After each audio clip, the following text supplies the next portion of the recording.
Hello, ladies and gentlemen. This is the Sunday podcast. We're having a little technical difficulties here. Of course, that's what happens whenever you're doing the show for the first time. You want to make sure you get all the bugs out. So we have on the line, we have a very peculiar gentleman. Known him for a while. He goes by Stool. How you doing, Stool? Ah, I'm okay. To get these as soon as I get these bugs out, I think I'll be all right. So, but shit, shit happens. That's what happens. But yeah, like I say, so I think your vocals are coming out now. See, I sound like I was talking to myself, but now they can hear you. So we're gonna try this again here. Uh, this is Stool. Good. This is Stool, everybody, and we're live on the Sunday Roundtable. This is episode 1. We got a lot of things to talk about here. I just want to let everybody know if you want to support the podcast. It takes a lot to get this podcast going. It takes money most of the time. So if you would like to, we have somebody else just joined the meeting. Just a second. If you would like to support the show, we'll have a link for PayPal on the bottom. If you cannot support it that way, then what I need you to do is to just subscribe to the channel. That helps us out a lot. All right, we have someone else on the line. Is this who I think it is? Is this? Yeah. Hello?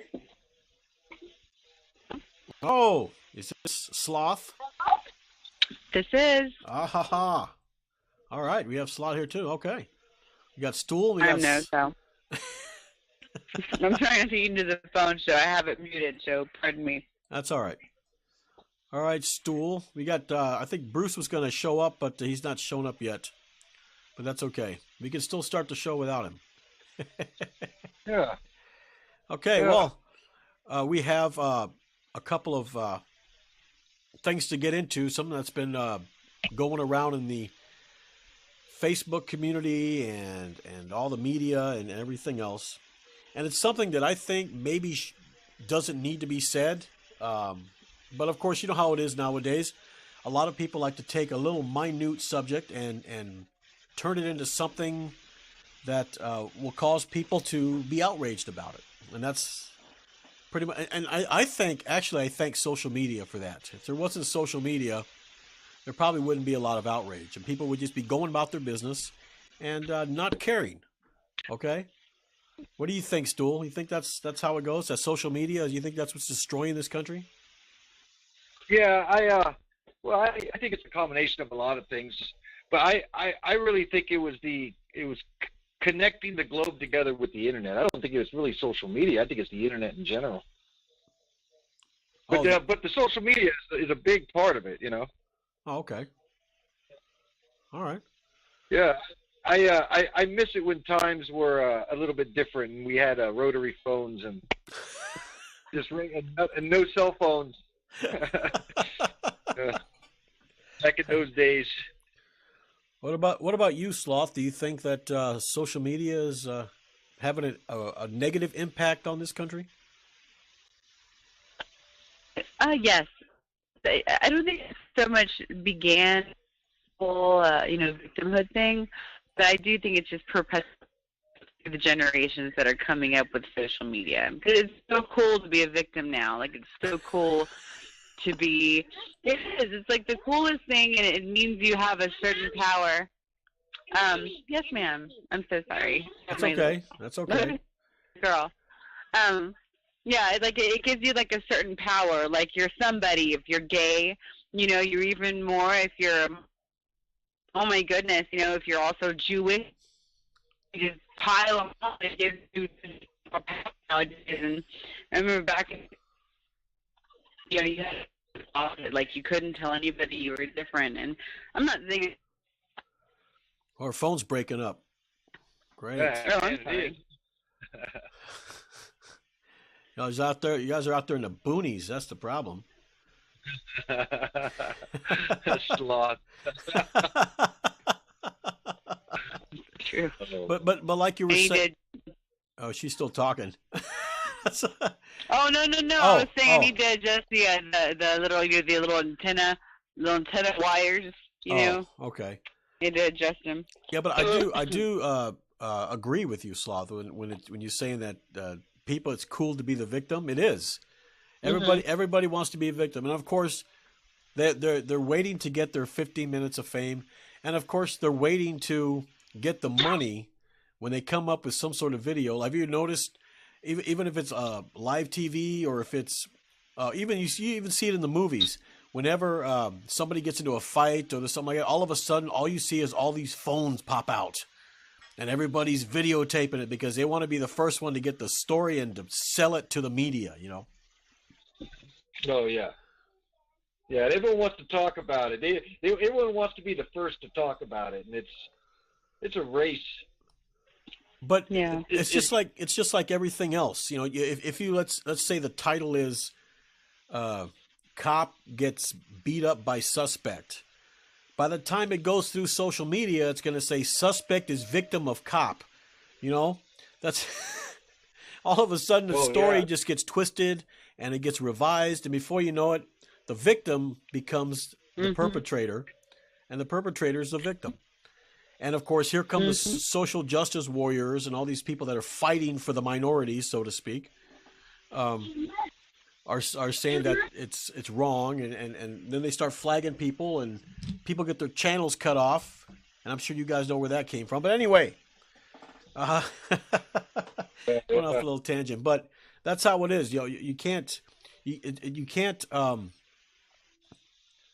say anything that you feel anymore. Freedom of speech is not free anymore. There is no more freedom of speech, I don't think. A lot of places are starting to monitor everything that you do, and if it's not up to their standards, they're going to either get rid of you or block you or unmonetize you or something like that. So I don't know. Yeah. No, it's like everybody wants to go viral, but now it's everybody when you do it. Yeah, you're gonna have to fix your phone, Sloth. You gotta fix your phone. You're cutting in and out. Let me hang up here and I'll call you back. Okay. All right. Okay. Anyway, Stool. Our first segment, of course, is just that. We, like I said, I saw this on social media, and everybody's in an outrage. Nobody is defending anybody. But then, of course, we have somebody else. This must be Bruce. Is it Bruce? No, it's not. Oh, who's it? Oh, the peacemaker. Oh, okay. The peacemaker. The peacemaker. We're talking about. Sorry about that. We're talking about this outrage that's going on the internet by this. What they call the blackface. Everybody is outraged now that somebody is painting their face a dark color. It doesn't have to be black. It could be brown or beige, but everybody's just like in an outrage. Like they don't have anything else to do. I mean, you think they would, do you have a job? Do you go somewhere? Do you actually fill your time up with something constructive? Or do you just sit around media, stink up your chair, and browse the internet to see what you can bitch about? That's pretty much what it is. I think that if we're going to follow along those lines, then the British would have a lot to say because we're not using the monarchy anymore. They could still gripe about that. But it's all dead and gone. It's history. The slavery issue is history. Just because, you make yourself out as a white clown, you're not referring to them. You're just entertaining. And so, yeah, they suffered, and yeah, they're still suffering. But hey, let's move on. Are you kidding? Let's move on. Let's get over it. What? If they make themselves up in brown face, are the Mexicans going to get all upset? Yeah. Or if they put, some makeup on their face, will the Indians, the Native Americans, get all upset? Come on, let's get over it. And this thing about knocking down the memorials and the monuments and the issue about the flag. Come on, it's the past. It's history. Get on and move on. Study. Get ahead. But they have to have something to bitch about. They have to. I mean, it's what these millennials do. They have nothing better to do. They just want to sit around mama's basement, play games, and bitch about what they can't control. These, the majority of these are the young people. Right. Okay? Yes, they These are. are the young people that did not go into the service, that did not, and they're pulling people toward their group and going into this mob mentality thing, where the mob takes over. I mean, they did that during Vietnam. They did that in Vietnam, and it was the mob mentality, and it kept getting worse and worse. At first, it was fun, putting flowers in the gun barrels of the National Guard and the soldiers and blah, blah, blah. But it got out of hand, and pretty soon you got the weathermen going around bombing buildings, and the National Guard gets out of hand and kills people at Kent State. Come on. This has got to stop. These kids, they don't know what they're doing. They just, because it's fun. Yeah. They're doing it because it's fun. It's the in thing. Like Sloth said, it's cool to be the victim. So everybody can feel sorry for you. So you can say, "Woe is me." Woe is me. But we have, it's the fact that everyone's a victim, and the whole getting back to the social media thing, it perpetuates that. Because I was watching some videos on how you can change how people are. And that's what that fake media is doing nowadays, is that they're taking that Russia story and they're beating it up. I mean, it's a dead horse, and they keep beating it up. And just the more people hear it, the stronger they believe it. You know what I mean? It's the same with the mob mentality and the damn what is it? What were we talking about? the blackface. The blackface. Yeah, they're doing it just to perpetuate anger online, and it's just over and over and over. I was watching the story of Al Jolson a while back, and that guy was a jerk. That guy had the biggest ego ever. The guy had he was dubbed, I think it was the greatest showman. The greatest showman. So that name stuck with him until he started to believe that he was the greatest showman. Unbelievable. It's a good story about Al Jolson, but he was a dickhead. But when you go down to the root of it, it was all entertainment. Sure. Back then, I mean, yeah, the whites were aggressive against the blacks, against the Hispanics, against everybody that wasn't them, But that's pretty much over now, The blacks are marrying white, and nobody's saying anything. The whites are marrying black, and nobody's saying anything. The Hispanics are marrying blacks, marrying whites. So what? Move on, man. And the thing is,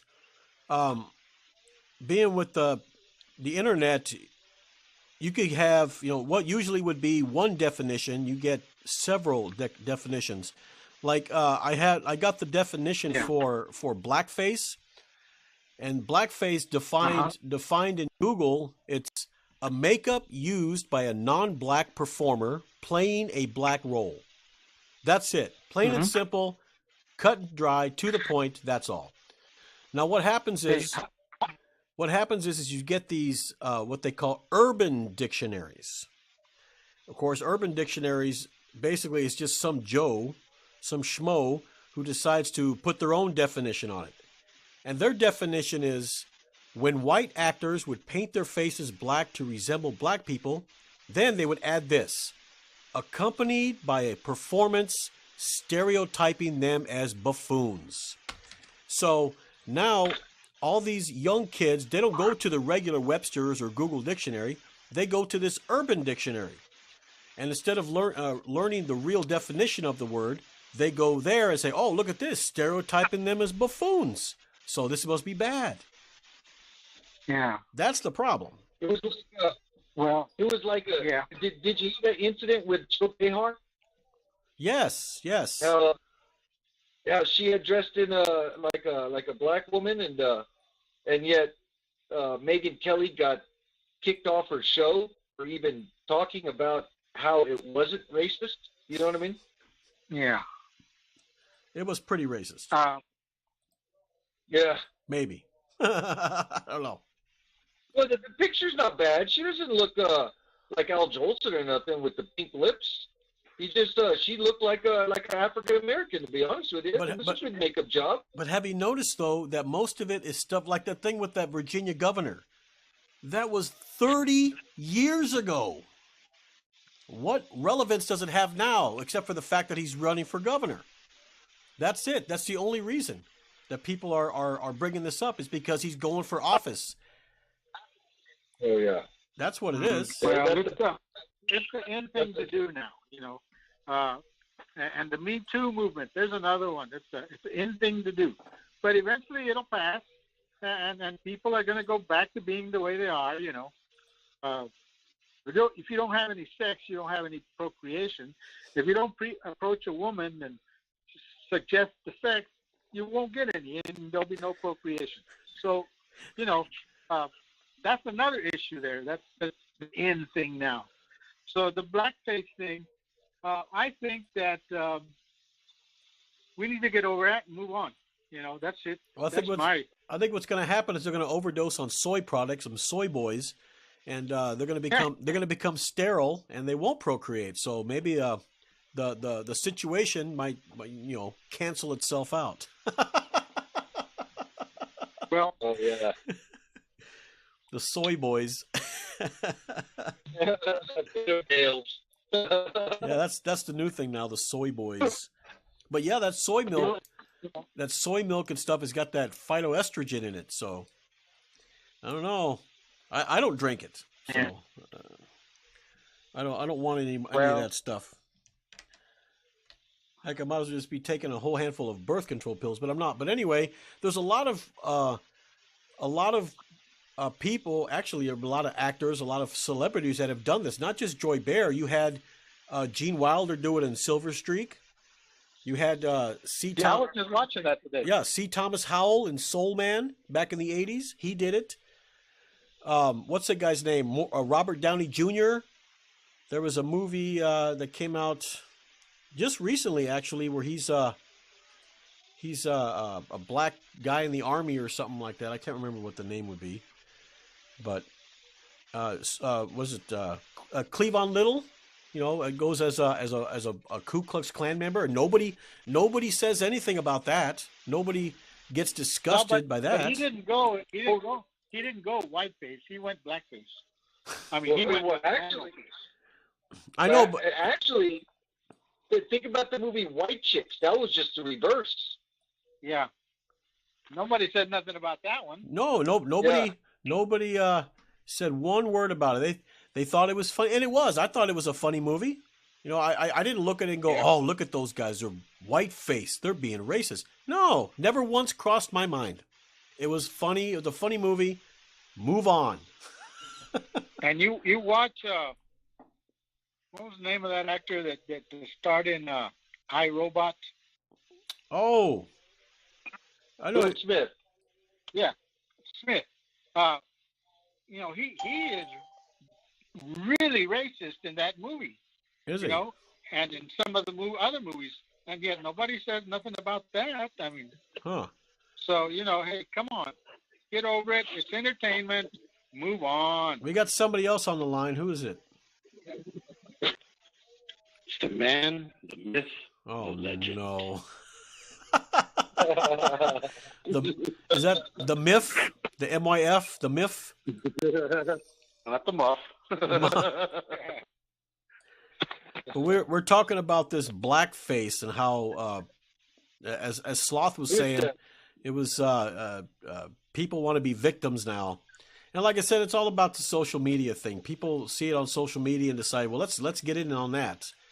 No, everybody's a follower. No leaders anymore. What happened to the leaders? They're all gone.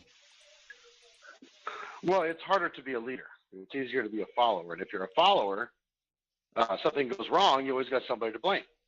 It's a typical liberal thing. You know, they love blaming somebody else. They're the ones that are leading the charge against blackface and all this stuff. You know, they're the ones that are doing it. Why do you think they're doing it? Just first, it's some sort of agenda going on, like with that Virginia governor. Remember Which Virginia governor? The Virginia governor that they got a picture from him like 30 years ago, with him in a blackface right next to a Klan member, and now everybody's in an outrage because you know he had a black face. I think it's the guy. Yeah, Ralph Northam. Governor Ralph Northam. He was. I hadn't even heard that. That's the stupidest thing I ever. You didn't hear about it? It was all over the news. It was all over social media. People were just in an outrage about it. Yeah, I don't get much on social media, and I don't geek. I don't watch the news. So. I haven't outraged. Kept up with it lately, but... Outraged over absolutely nothing.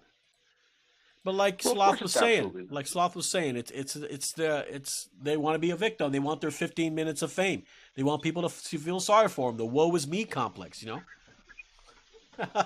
Because nowadays, when you get the woe is me complex, you know, the loser's limp. I mean, everybody comes flocking to you with the whole, I'm sorry, you hurt. You know, the loser's limp.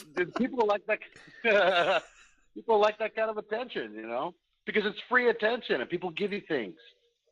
You know, I mean, think about the majority of people that make up this particular group of people. It's all youngsters. Yeah. I mean, you don't see many 80-year-old people complaining about blackface. You know, you just don't. It's all these youngsters in these universities, all these, virtue signaling idiots. I mean, they're all young. It's actually a funny picture. The blackface and the I think blackface is cool. Yeah, I like blackface. I may do that one year. Like I said, it's meant to be funny. It was meant to be funny. You were dressing up as a character that you either you were emulating or you liked or whatever. It's Halloween. That's what it's Halloween. People dress up as they have costumes now with a guy with a box on his head with 2 holes and it says free mammograms, or you got some guy dressed up as a dick and balls or a vagina or something like that. Or I saw one guy, he was dressed up as a bloody tampon, and nobody says nothing about that. But the minute you put on a little dark makeup on your face, everybody's tits go out of whack. You know? Yeah, they get all wonky and shit. Yeah, it's ridiculous. It's ridiculous. Yeah, it is. It is. It's just it's all a matter of it's control is what it is. You got everybody around you trying to tell you how you need to speak, things you can say, things you can't say. This is all according to who? Me personally, I talk how I like. I don't let anybody tell me how to talk, and there's nothing I love more than somebody telling me how to talk. It gives you a chance to, unleash both barrels. You know. And that's the way it should be in society. I mean, you have freedom of speech. You ought to be able to speak how you like. You got to address how you like. Right. You know, people shouldn't. These are the same people that tell you don't judge me, but here they are judging you. These are the same people that talk about spreading the love, but they're beating people up. I mean, there's no sense to these people.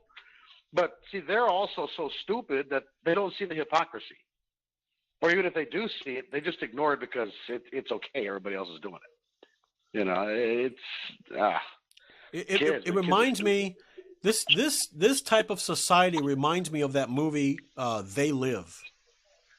When he's looking at the billboards, and it's just a regular billboard. Then as soon as he puts the glasses on, it says obey, or it says consume, or something like that. All these, everything is telling you what to do, giving you these signals, and this is exactly you put the glasses on, she looks okay, but you take them off, formaldehyde face.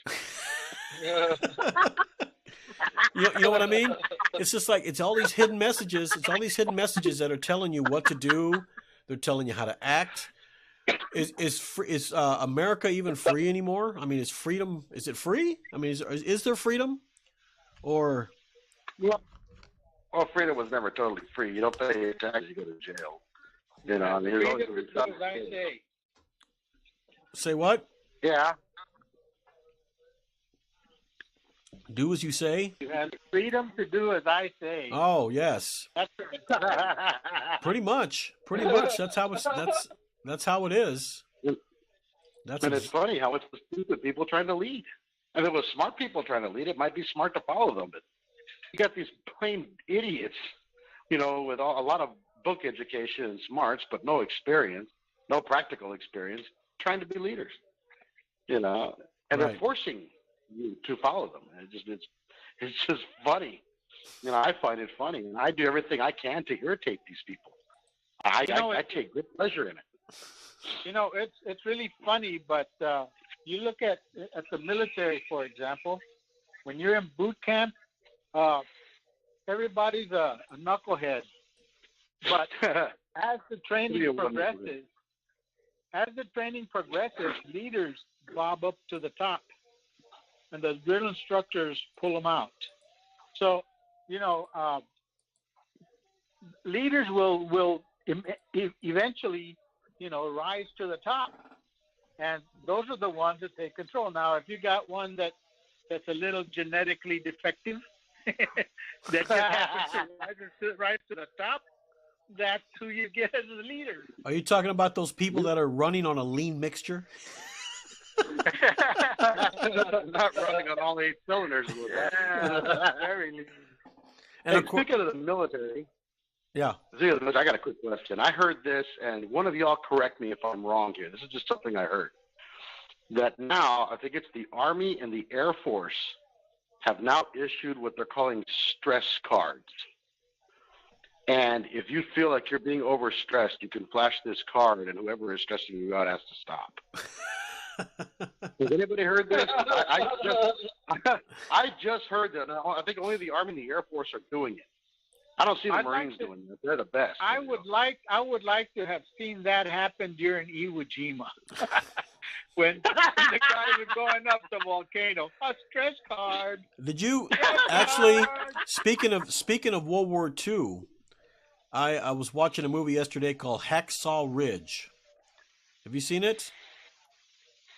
I saw it some time ago. Yeah. It is That's great. the guy that brings the guys down. From Right. The top Right. of the cliff. Don't want to carry a weapon. Yeah. Didn't want to carry, and the war scenes are unbelievable. Can you imagine if those guys were pulling up their stress cards and get their hands blown off? Yeah, somebody's got to look this up. This is just what I heard the other day, and I heard it from an ex-Marine, actually, from a couple of them, actually. So, yeah, I think that's kind of interesting, is the state of which our military is getting. I mean, just the state of it. The word is not ex-Marine, because once a Marine, always a Marine. It's a former Marine, maybe. Oh, former Marine. A once. Yeah, that's what I heard. Yeah, they ought to dig up Arlie Ermy and have him go out there and show him. He's probably in the grave. Did Arlie Irby die? I think he died. Yes, he died. He died. Yeah, he died. Yeah, they call him Pinwheel Early now. Ermy. Pinwheel Ermy. He's just spinning in his grave. Yeah, Pinwheel. What did he die of? What did he die of? I'm not exactly sure. Well, there was this image of a immigrant with a scythe showed up. Oh, with a scythe? What'd you say, with a scythe? Yeah, scythe. Yeah, you know, the Grim Reaper. Oh, okay. And he said, I didn't even eat the pate. No, the salmon. I didn't eat the salmon. Oh, the salmon. The salmon. The salmon mousse. I didn't even eat the salmon. Now, with this blackface, there's another person that you wouldn't think had done it, but she did. Joni Mitchell. You remember Joni Mitchell? I love Joni Mitchell. Yeah, Pay Paradise, put up a parking lot, or yeah. She in one of her albums, she is dressed up. She has an afro. She's painted really black and she's got like a little mustache and sunglasses. She looks like a black person, and nobody said a word. Nobody said nothing. Then it was entertainment, and it was accepted. Right. But now everything has changed, and they want to go and change the world. They want to change everything around. Yep. No more white people in charge. Blah blah blah. I mean, that's not going to happen. But you then, know? but then like you have, I said, yeah. Leaders rise to the top. It doesn't, regardless of what race it is, they're going to rise to the top. You know. And the thing is, the blacks, like Jose was saying, have also done the opposite. Like, remember Eddie Murphy when he did Mr. White, where when he dressed, tried to see how it would be to be a white man. So he dresses up, puts on white makeup, and you remember that? Or when he dressed like alfalfa. Or hey, yeah. I got a good example. Look at Dave Chappelle. Dave Chappelle. He did a lot of white face. Yeah. Oh yeah. He did. Yeah, he did that white face a lot. But it doesn't matter. It doesn't offend me any. You know, it doesn't offend me any as much as they've done to the Indians. I consider myself of Indian blood, and I don't take offense to any of that. The Indians are a bunch of wimps. They should have fought harder.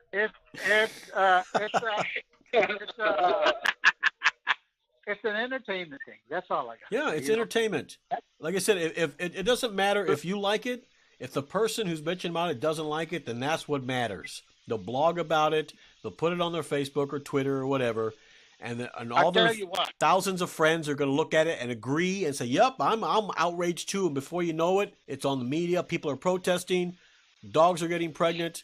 All that kind of stuff. And that doesn't call for people to go out and shoot policemen or police officers or anything like that. Sure. There's no call for that. I mean, that's stupidity, given free reign. Well, what do you expect from these kinds of people? The people that are against this stuff is those liberals and those conservatives that are idiots. I don't know any conservatives doing that. Do you? No, but there are a million libs. Oh, we have a caller. Hold on, we have a caller here. Who's calling? Give us your name. Hello. Nigger. Oh, one of those people. Okay. Yeah, one of those types. Another troll. That's fine. I got him muted, so we're good. Tell you what. Another thing is, there's a guy named Drake. You ever heard of him? The rapper? Yeah, Drake. Yeah, he's a piece of crap.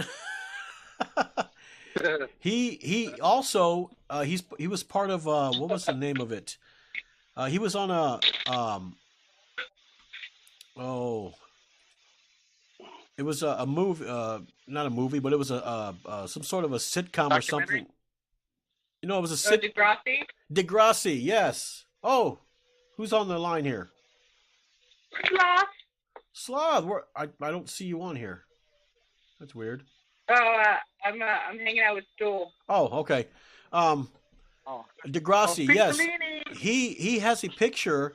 Actually, he has a picture of himself, and he's he's half black, half Ashkenazi.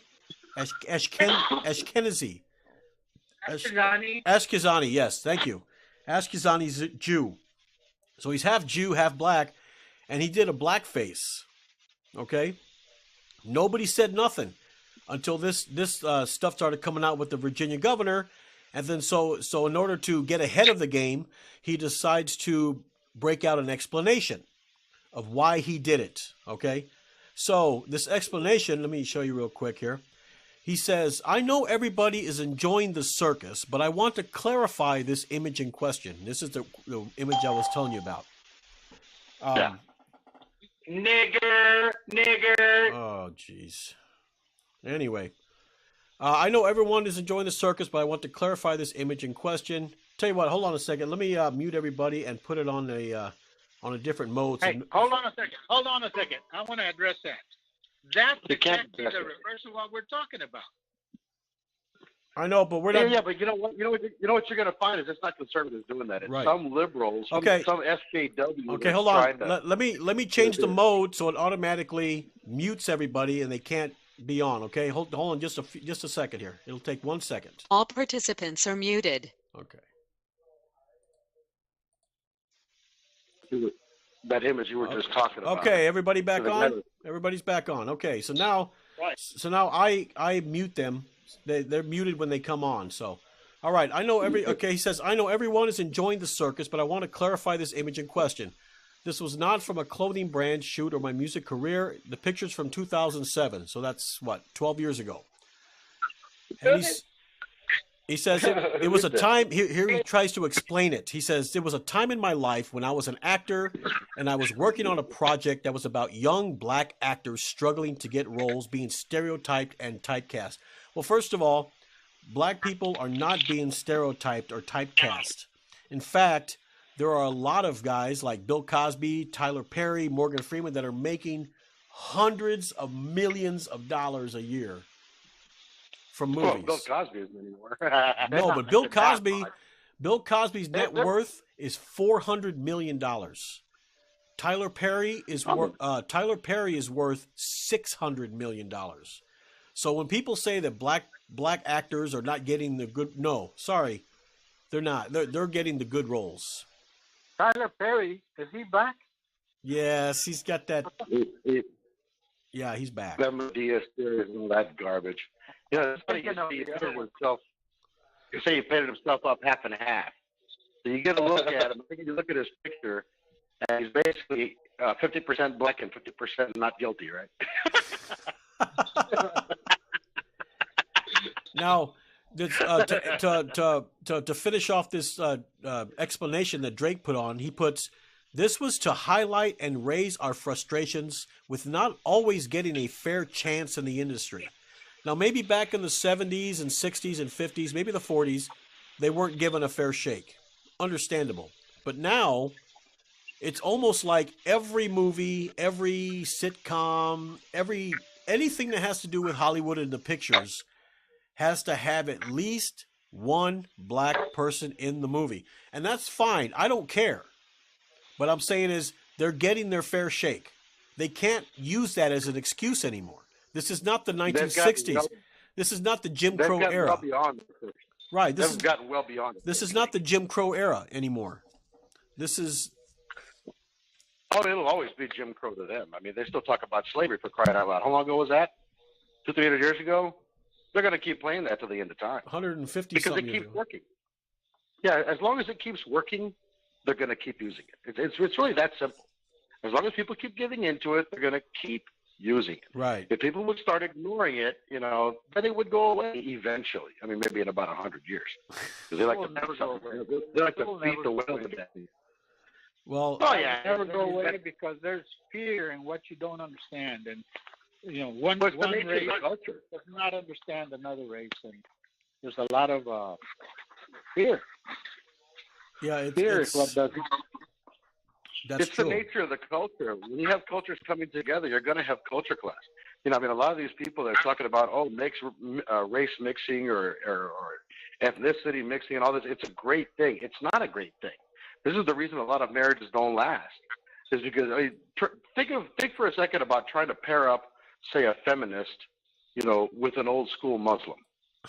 Okay, they find each other attractive. All right, they get married. I mean, how long do you really think that's going to last? When you start culture, cuts her tongue out, and cuts her nose off, and slaps her face with acid and all that. Yeah.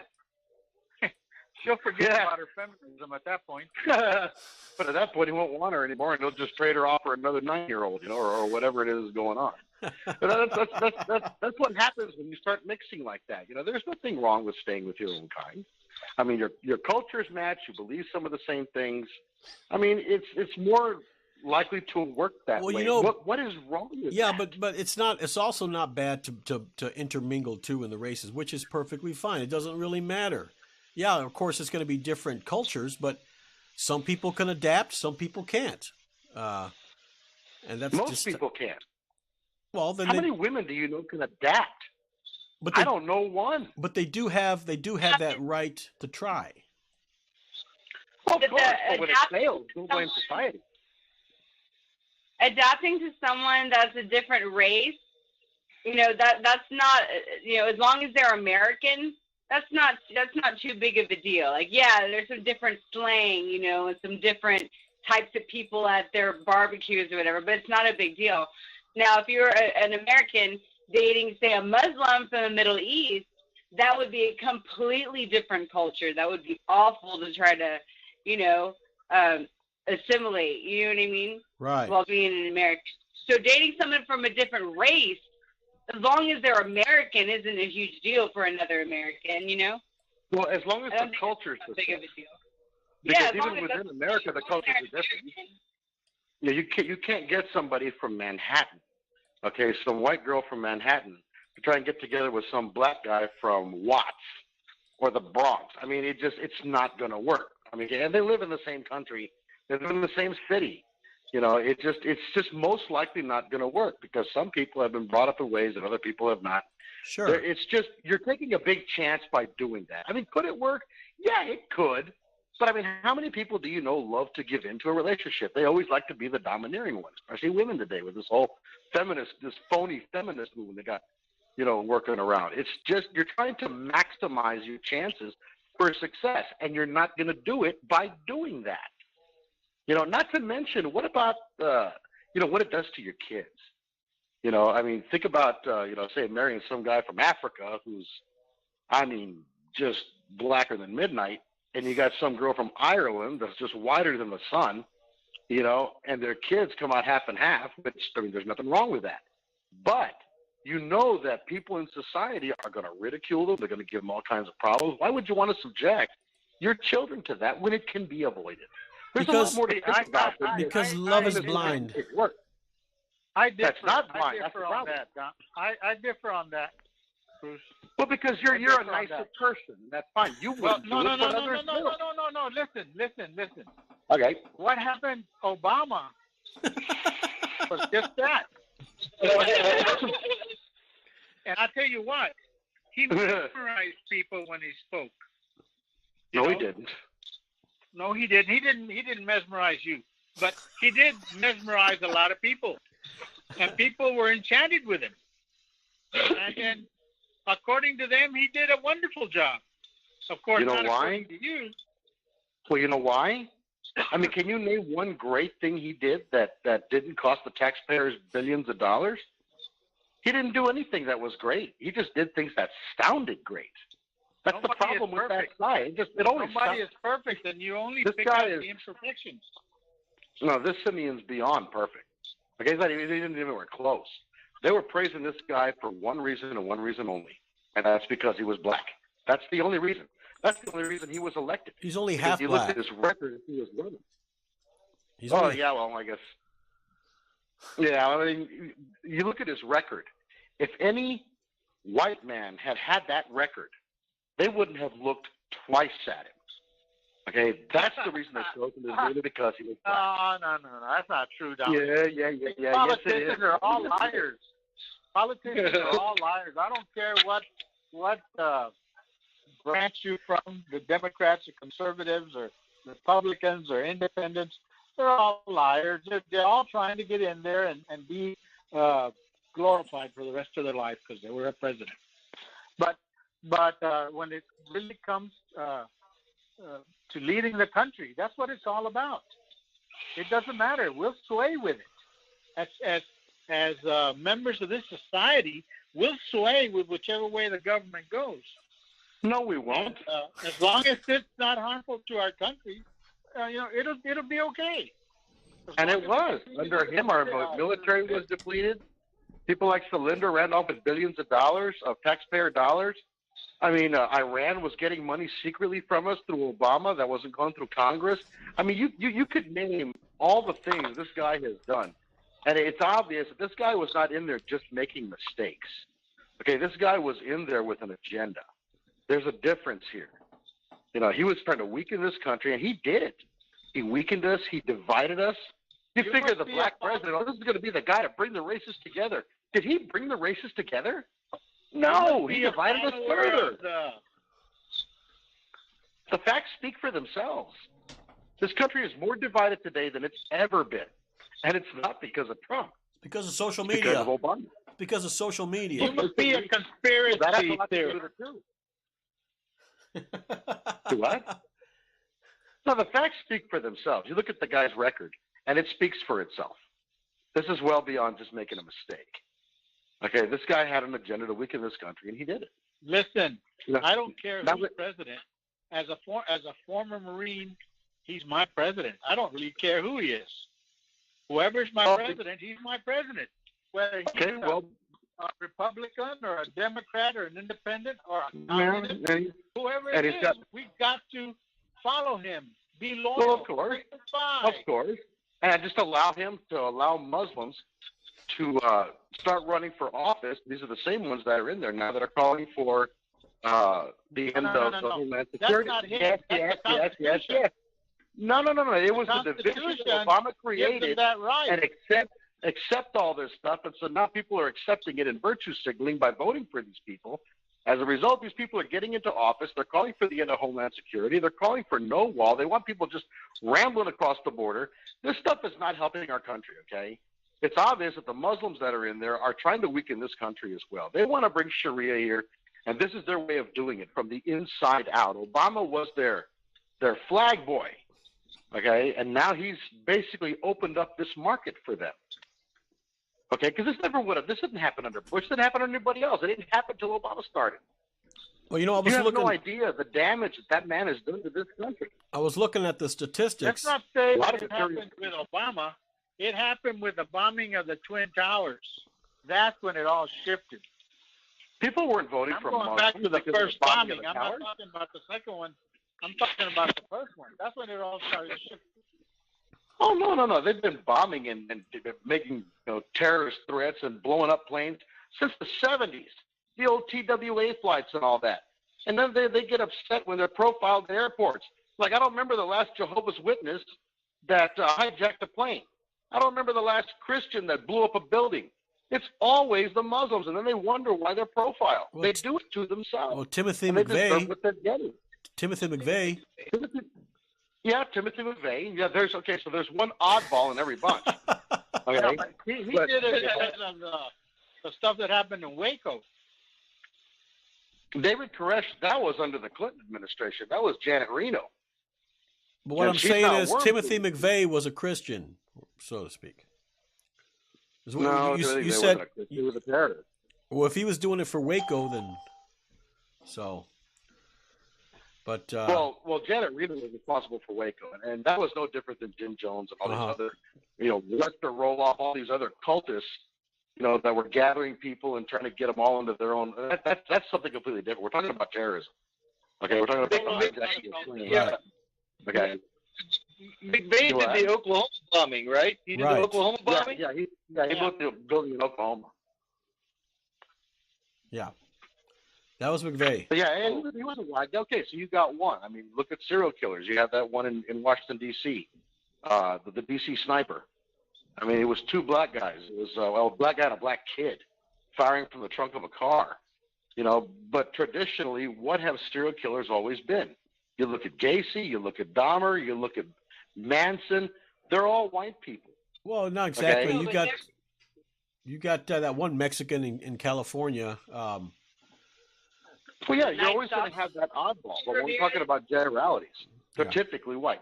Not always, typically white. Terrorism's no different. You're going to have your occasional oddball. But when you're looking at it in generalities, it's Muslims. It's a Muslim thing.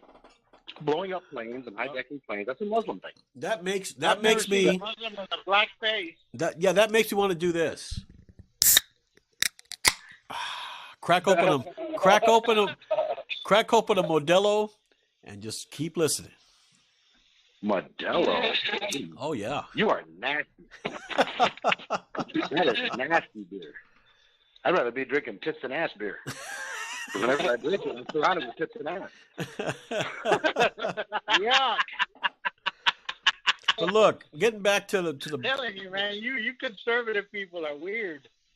But like I was saying about the, let's say when they were talking about how that Virginia governor had the blackface, and he was standing right next to somebody who was dressed up as a Klan member.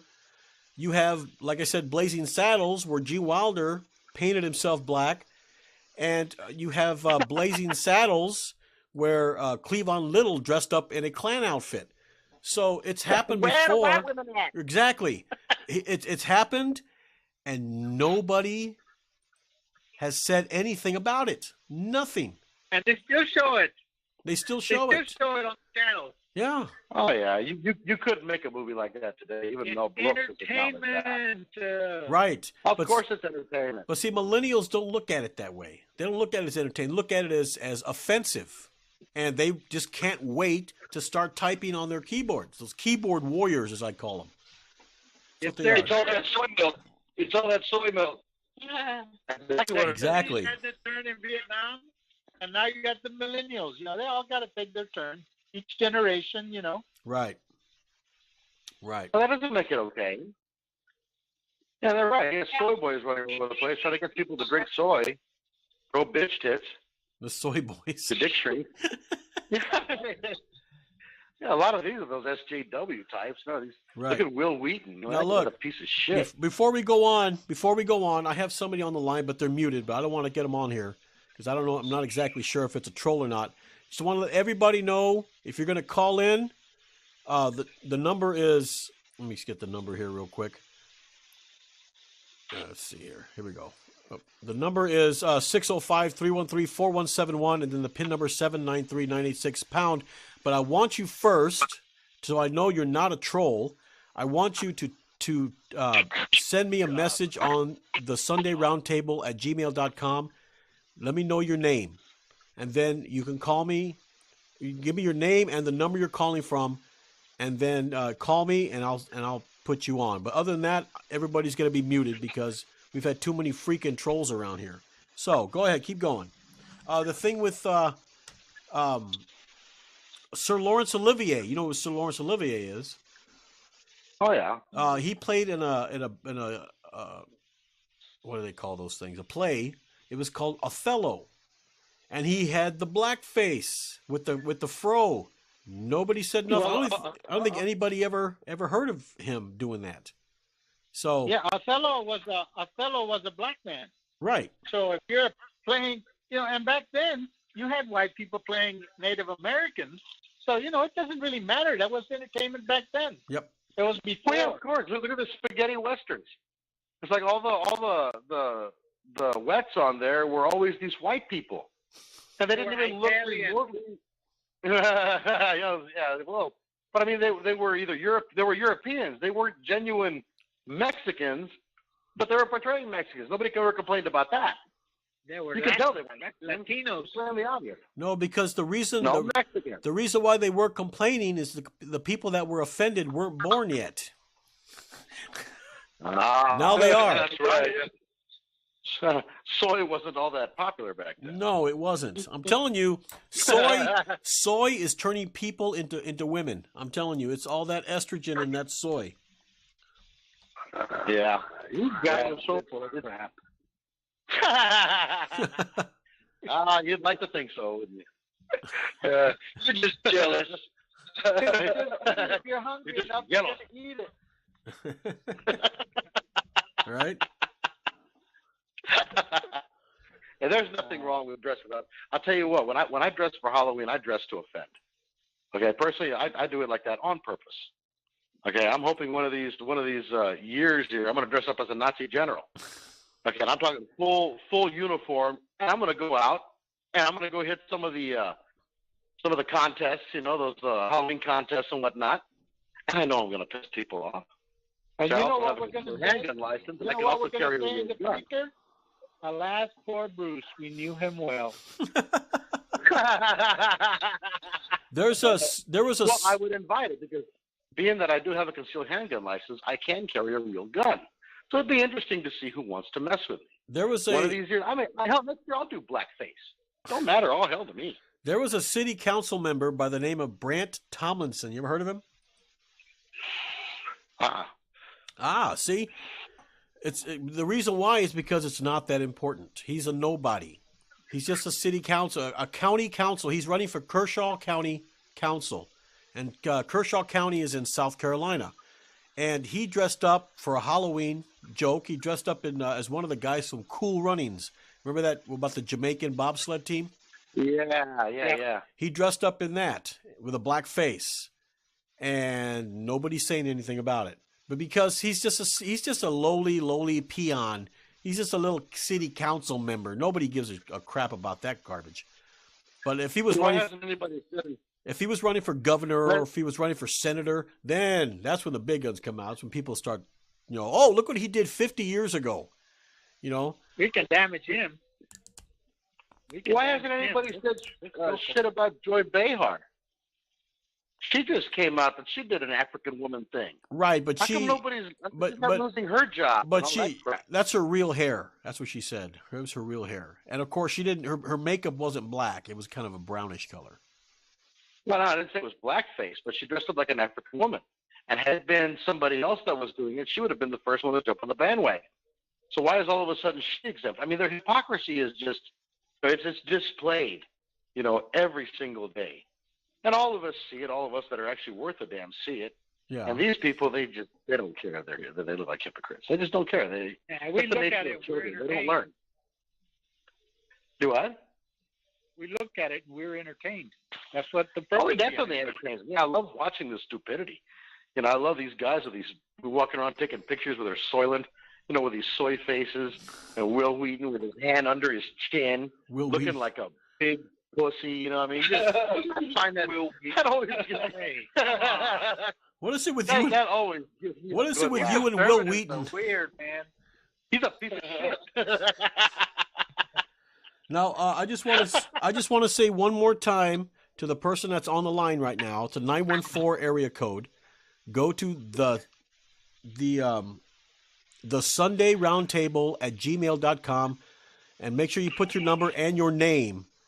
And then I will put you back on because I'm not sure if you're a troll or not. Go ahead. Keep going. Anyway, Will Wheaton was the one. Remember that church shooting that they had? I forget where the hell it was at. Some big dude got shot in church, and he put out something on Twitter about the fact that they deserved it, and their God obviously didn't save them, and they were a bunch of pieces of shit and all this, and and this is the same guy that's running around drinking soy. His testosterone's probably half that of an 80-year-old man. His dick is shrunk. He's got bitch tits, and he's happy about this with his big soy face. Do what? I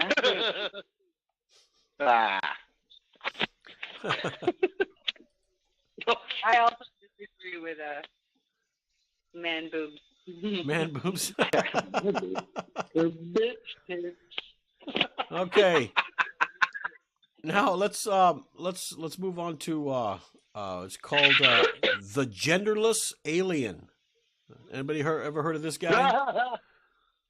No. No, you never heard of the Genderless Alien? No. His name is Vinny O. And he wants to transfer himself into an alien, genderless. He wanted his genitals cut off completely. He didn't want a sex change. He just wanted them cut off completely. And the doctors, the doctors are not. Bladder out into his anus? No, the doctors are not going to do it. They refuse to give him the surgery because you have to have some sort of genitalia to pee out of. Yeah, he won't be able to pee. Well, he can have it rerouted, the urethra rerouted to his rectum, and he can piss out his ass. How hard is that? Yeah. Problem solved.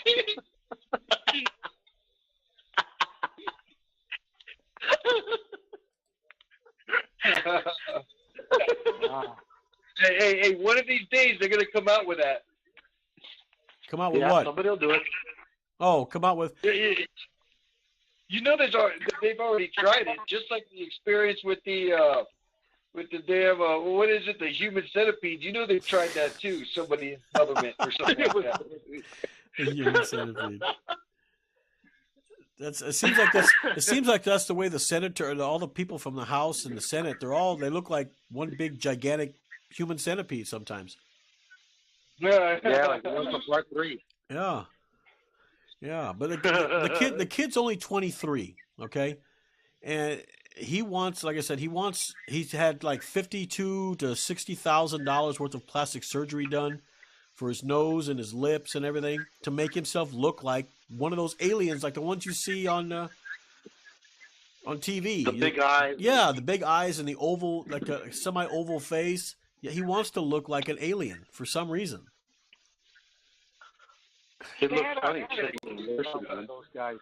He wears those contacts that black out his eyes. I'm telling you, it's the Before he soy. put him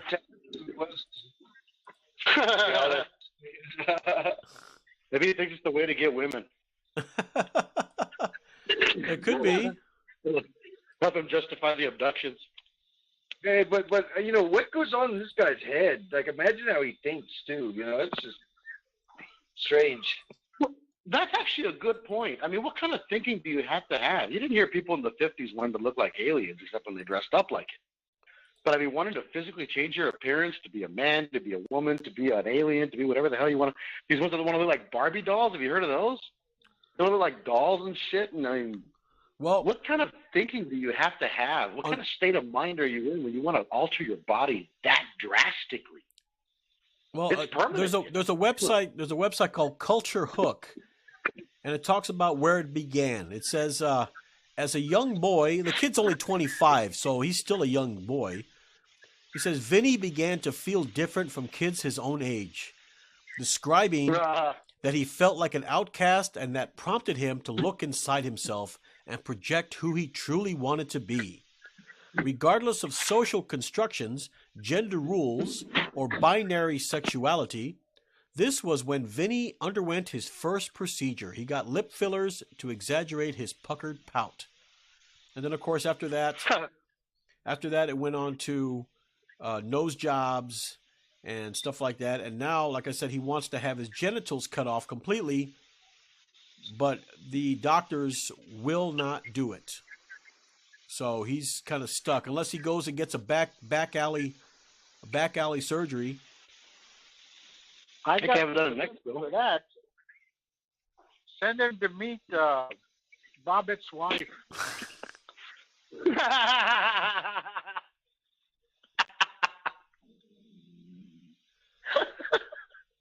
He'll fix him in no time. Right? Interesting. It says that he wants to be very clear. He does not identify with any gender. He said he wants, in order to be successful in this, he had to find a doctor who would agree to remove all of his sexual organs and eliminate any physical trait of either gender. So in other words, he doesn't want to be a boy or a girl. He wants to be an alien, genderless.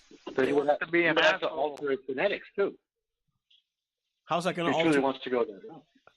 How's it going to alter his genetics? Well, his genetics are male. If they test his blood, it's going to be male. He really wants to be completely androgynous. He's got to change his DNA. I mean, no, he doesn't want to be a man or a woman. He wants to be. He doesn't want any genitals. He wants the twig and berries. He wants them cut off completely. Well, it sounds to me like he's got a 23rd chromosome in there somewhere. I mean, that's what it sounds to me. He's like the old man and the two fellas. They have to go. They're done. I wonder why aliens don't visit us. You know, the John Thomas needs to evacuate. So, if he could have it bronzed. Like I said, if he wants to do that, let him. I mean, that's his thing. And the thing is, like I said, he's only 25. And imagine, let's say he actually does get it done. When he's 45 or 50. Oh, here we go. Oh, okay. We have, it actually was some, it was, go ahead, keep going. Okay. Yeah, when he's 45 or 50 years old, then he's going to sit there and go, well, why in the hell did I do this? Why did I do this for? I can't turn back now. My genitals are gone. My John Thomas is sitting in the landfill somewhere. You know? Some other guy's eating it, turned it into food. Like that. Right? And you think of some of the biggest mistakes you made when you were inexperienced, mainly when you were young. Kids are stupid for a reason. There's no experience there. So Right. they make decisions that drastically affect their life this badly. Yeah, and then turn 50 or 60 and then, wonder why they're pissing out of their ass. What the hell was I thinking? What was I thinking when I did this? Right. I have an aunt lives in Washington, D.C. She thought it'd be wise back in the 70s to get her face sanded. Yeah, she got her face sanded. And you look at her today, and of course this is back in the 70s. You look at her today and she just looks absolutely horrid. Does she? I mean horrid. Yeah. She started out looking like Peppermint Patty. Now she looks like the Peppermint Patty was sitting out in the sun for about a year. She looks terrible. I bet she regrets that decision now, but it was a good idea when she did it, Think how many stupid mistakes we've made when we were young that we look back on it now like, what the fuck was I thinking? Right. Okay, we what have was I thinking? We have Mike on the line. Mike, you there? I guess not. There it is. Oh well. Oh, they keep trying. Well, you said he's And calling. you know what's funny is they're probably back there just laughing their ass off, and nobody's laughing. It's not funny. Is Right. the refrigerator running? Yeah, that one's still floating around too. You know what has gone bye though? The breather. Remember the breather? The breather. Oh yeah, remember the breather? Yeah, you get on the phone and those days are gone. Right after the advent of caller ID, they disappeared. Right. That's a classic gone by the wayside. Lost to the sands of time. A moment frozen in time. Those are time. But well, that wasn't. That was the wrong number. I thought it was Mike, but it's not. So it was the wrong number. But anyway, when he comes back on, we'll put him on. But yeah, this kid, like I said, he's gonna regret it. It's like one of those a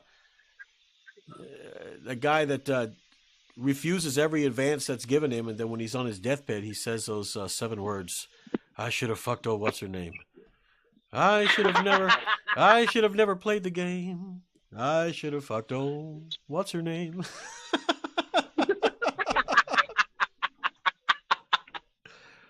This kid is going to look at himself and when he's older and he's going to go, "What in the hell was I thinking? Why didn't anybody stop me?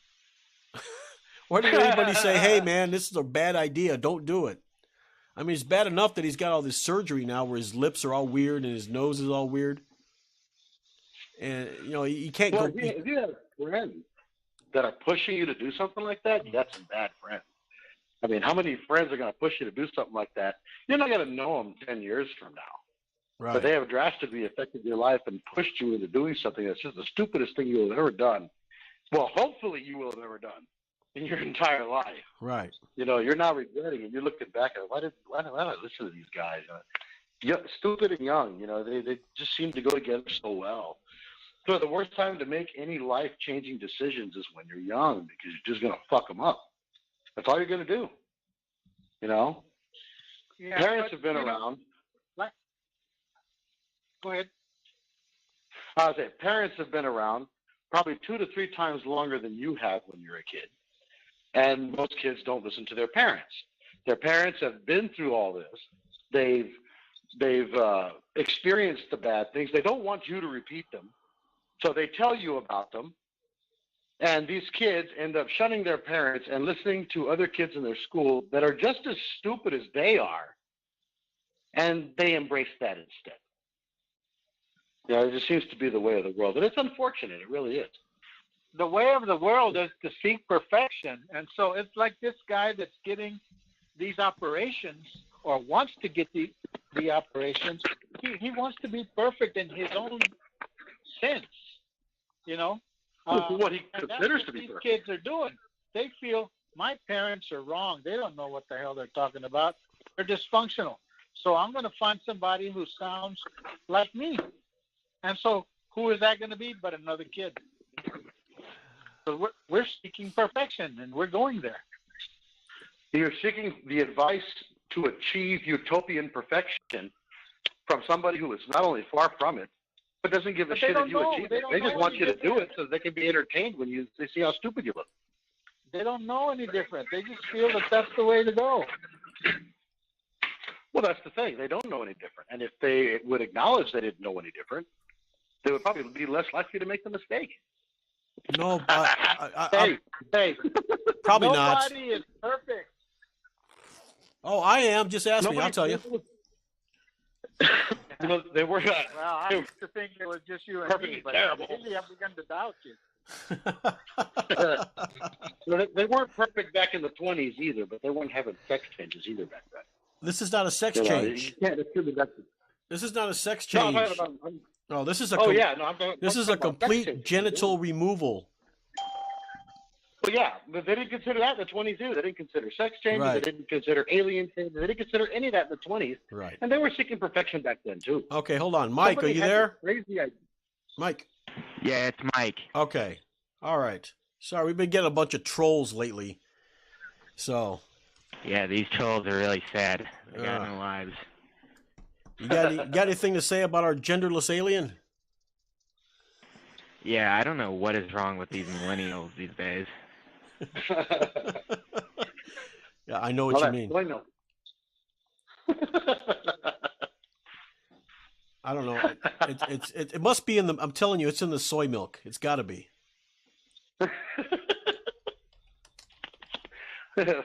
Well, you got, great actors like Will Wheaton pushing this stuff. I mean, how can you resist? Yeah.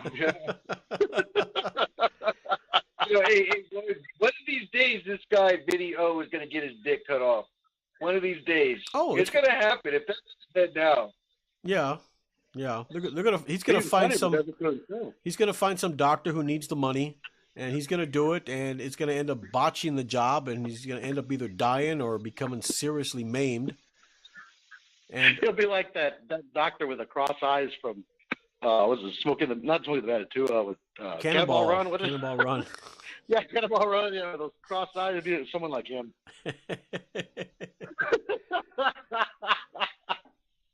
It just seems a shame. But like I said, it's these like Mike was saying, it's those millennials. I have no idea. I wish I could get inside their head, be a fly on the wall, and see what is making them do this.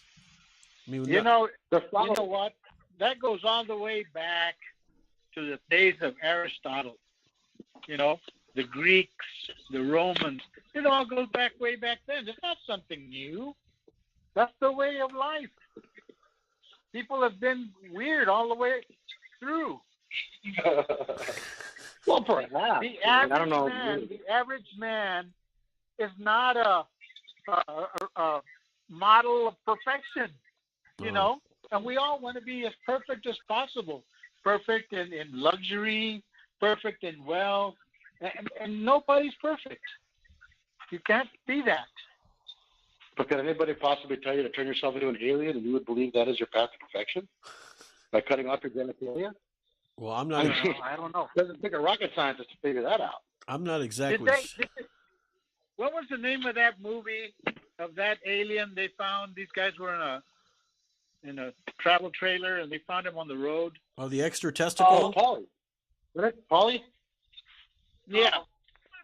No, Polly was a parrot. Oh, yeah, some of you. Paul. Yeah. Paul. Anyway, see, we haven't seen any real extraterrestrials, and so we think that they don't have any genitalia. For all we know, they might have it. But Hollywood made that real one. Hollywood made that up. Spiders have genitalia. Dogs, cats, every alien, horses, every alien must be called Mandingo. Why? Why?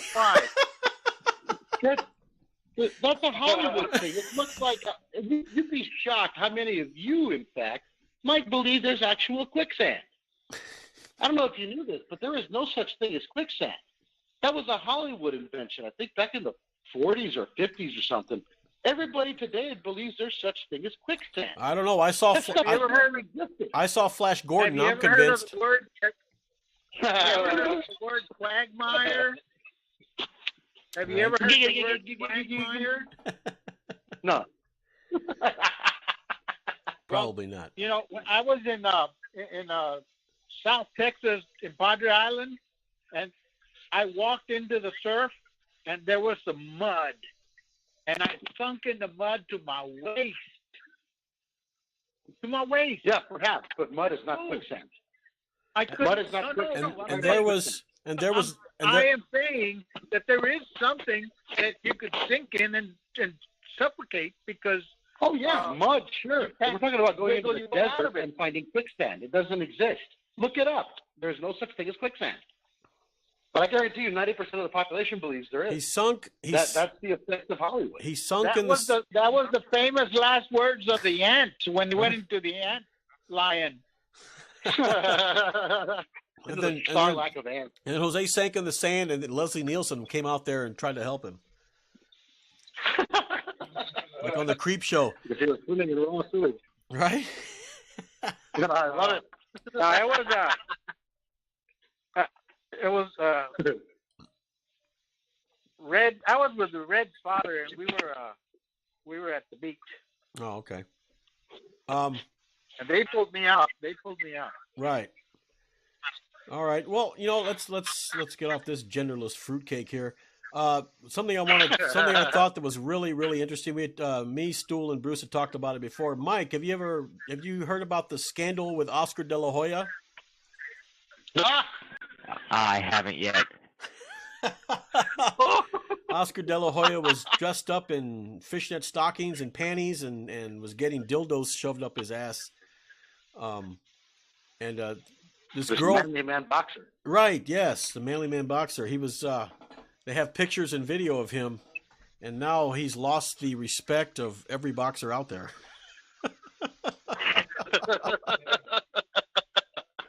How do they know that whether it's just people saying that or if it's true or not? Because there's pictures. There's pictures and video. Yeah. Pictures and video of it, and he went on an interview and told the interviewer that it was him. It was him that did it. So Mayweather has lost all respect for him. It must have been the soy. So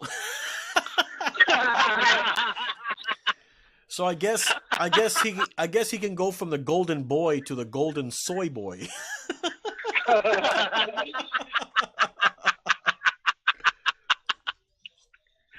Hey, we were just talking about bad decisions. Yeah. I bet when he was with that girl, he was thinking, "Oh man, I'm gonna get laid. This is gonna be so great. I'll do anything she wants just to get in that ass." And now, this empire that he spent his whole life building has come crashing down, and now he is like the laughing stock of the country in the boxing world. All because of one moment of horniness or whatever it was he was going through. Well, it sounds like he's either a cross-dresser or he's gay. One of the two. Well, he could actually have been doing that, or he could have done it just because this woman wanted him to do it, and he really wanted to get in her pants. Who knows what his reason was. What's the old saying, Bruce? We're not homos. We're just two guys. We're just two men having fun. We're just two men having fun. Hey, we're on the down low. Have y'all seen that movie, Deadpool? Yeah. Oh yeah, of course. Yeah, that guy did the same thing.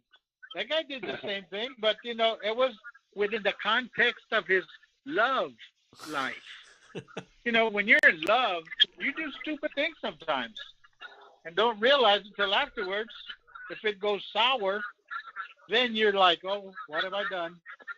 Yeah, but he wasn't in love. He was having an affair. Yeah, he was having an affair. This is not the girl he'd been seeing for a long time.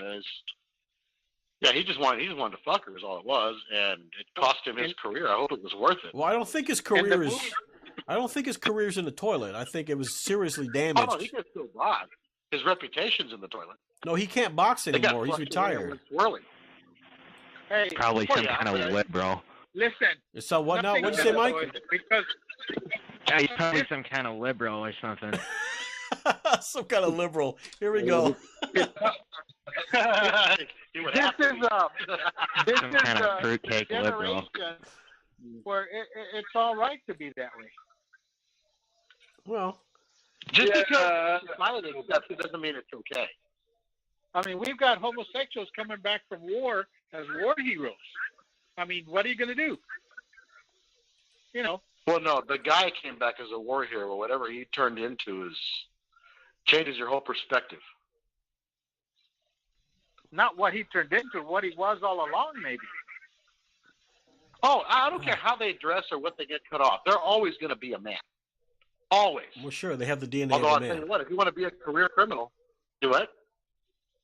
I said they're always going to be a man. If you want to be a career criminal, that's the thing to do. Well, yeah. even if you're a woman, a woman,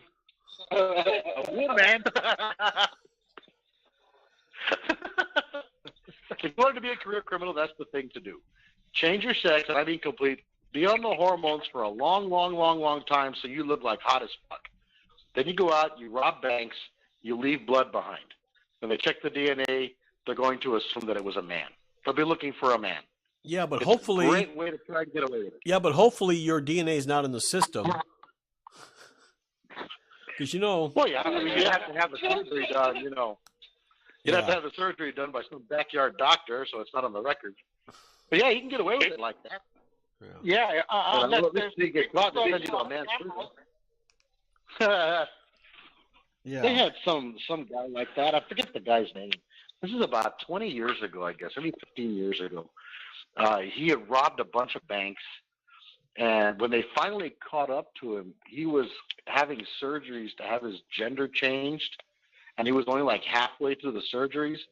So it's like, he had himself that gaping pit of darkness, but he still had some left of his pecker or something like that. So they were deciding, should they send him to a man or a woman's prison, because this guy, he looked nothing like a woman. This guy was like this rough alcoholic. Well, it depends. Redder face, wiry hair, and they sent him to a man's prison with a brand new pussy. Did he? Oh, they're gonna break it nice and proper. Isn't that the story of Al Pacino in Dog Days? Isn't that what happened? Dog Day After I don't know. I never saw Dog Day After. Yeah. Maybe they got cruising. They were robbing a bank to get money to get a sex change. Oh. Well, I don't think Oscar De La Hoya is going to get a sex change. I think he just wants to feel like a woman, I guess. Wants to feel like a natural woman. We got that picture where he was straddling the woman. We don't know. No, that's where you're wrong. We don't know. He ought to just come out and tell us, then we'll know. But until then. Oh, no. We can judge him. That seems to be a misconception that a lot of people have. That one of those, you can't do this, you can't do that, you can't say this. Personally, I can judge whoever the hell I want for whatever reason I want. And I will judge him. The guy, especially if you're a big fan and you follow him and all of a sudden you see this picture where he's straddling this woman with a dildo rammed all the way up his ass, you lose a lot of respect for a man like that. And you have every right. Did they really? No way. No way. What up? Yes, there is. No, not my straddling it all the way to the hilt. Wow. No. He got completely roto-rooted. Yeah, I can't judge him. I absolutely can judge him. I can judge whoever I please. That's the beauty of being free. Once the man, I don't care how manly you are, how masculine you are, how many faces you've crushed, or how many boxing matches you won. Second you take a dildo up your butt, you are At least bisexual. Like at least. Once you get that good intestinal stretching, it's over.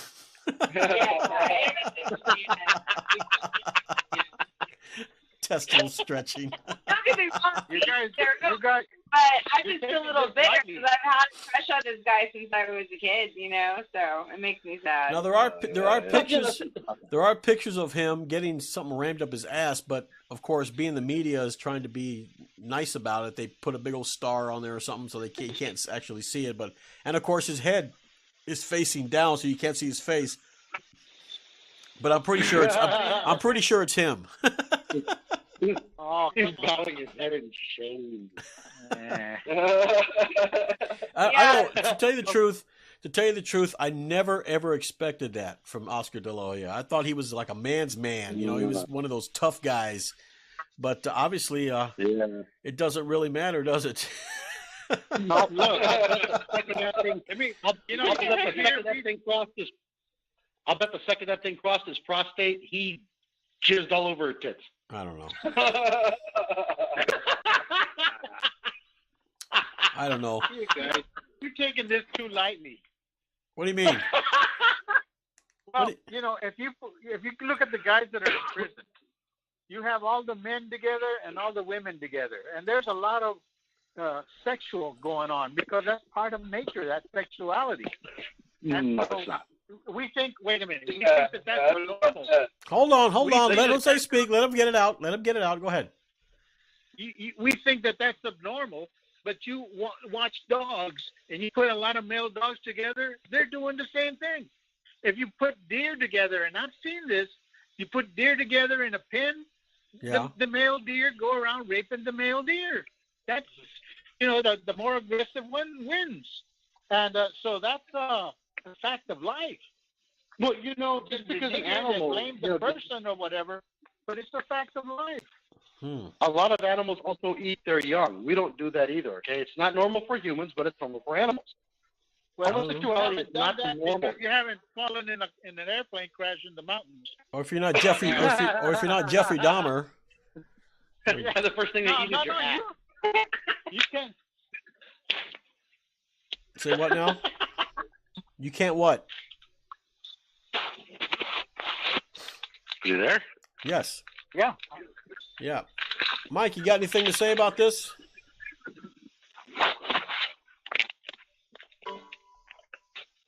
No? Okay. Is he there? He left. All right. Yeah, like I said, what's on the internet stays on the internet, and he's going to be the complete laughingstock of the boxing world. So maybe he should go into, ballet or something like that. You know, something a little more, feminine. So. Would that please you? No, I mean the guy obviously is going to be. He's been ruined. He's ruined. He's never going to be the same.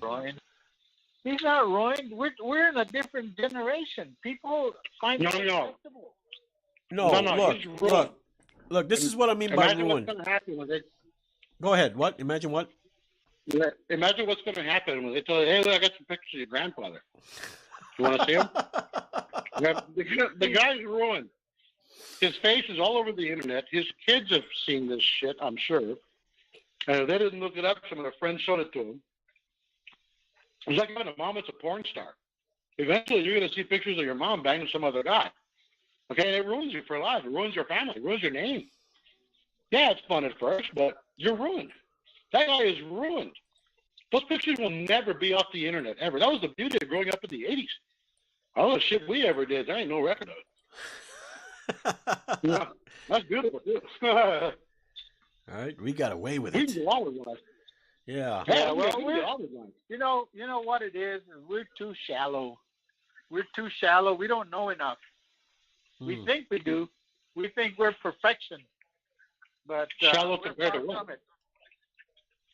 Compared to him. We're shallow compared to him? Well, let's put it... to be deeper, I have to take it deep? Well, is that what it takes to be deep? Deep. Balls deep. All right. Let's see. Mike's back on. Mike's back on. So Okay. all right. Yeah, I think I got disconnected. Oh, okay. Well, I didn't do it. It must have been you're on somehow. But yeah, we're like I said. What do you think about this? Are you a big boxing fan, Mike? Oh yeah, I love it. Oh, you love it? It's great. So Yeah, I would like never the have thought Golden Boy? he would be doing this kind of shit. well, just the people that you think would have never done it are actually doing it now. So they're coming out finally. Yeah, reading that article, they said that they tried to blackmail him with these pictures. Yeah, I'm sure that's what his lawyer said. I'm sure he enjoyed. I'm sure he enjoyed every minute of it. It's like what was that movie where Arnold Schwarzenegger goes to Mars? You know which one? Total Recall. When he says something about his, remember his that guy's wife was fucking Schwarzenegger, and she's like, "You think she liked it?" Oh, I'm sure she hated every minute of it. The guy's loving it. The guy's loving being in drag, and that's all I got to say. But there's not a lot of ways you could cover that. Maybe You can we say need they to tried get to him on. extort Hear me. his side of it. Well, maybe I might have him on the Oh, he show can one of these come on days. here. Yeah. Maybe he'll come on and say, "Well, that wasn't me. I wasn't even there. I was in New York." It wasn't me. Isn't that what they all say? It wasn't me. It wasn't me. But your face is clearly visible. Nope, wasn't me. No, you said it wasn't. At first he said it wasn't, but then he finally, after all these pictures came out, he's like, "Okay, it was me." You got me. He might have some kind of a defense, if you had him, like Ving Rhames, tied up with a ball gag in his mouth, and you're pounding him from behind. You're getting it on video. You can say, "Hey, I was kidnapped. Hey, they tried to use it to extort me." But when you look, sunk on, when you're sinking the pink and you got a smile draped across your face, there's no covering that. You can't say that. I did it because of extortion. Well, why did you do it to begin with to give him the reason to extort you? You can't answer a question like that. There's just no covering for what he did. He did it because he loved it. He could say that he was making a sequel to Dun, dun, dun.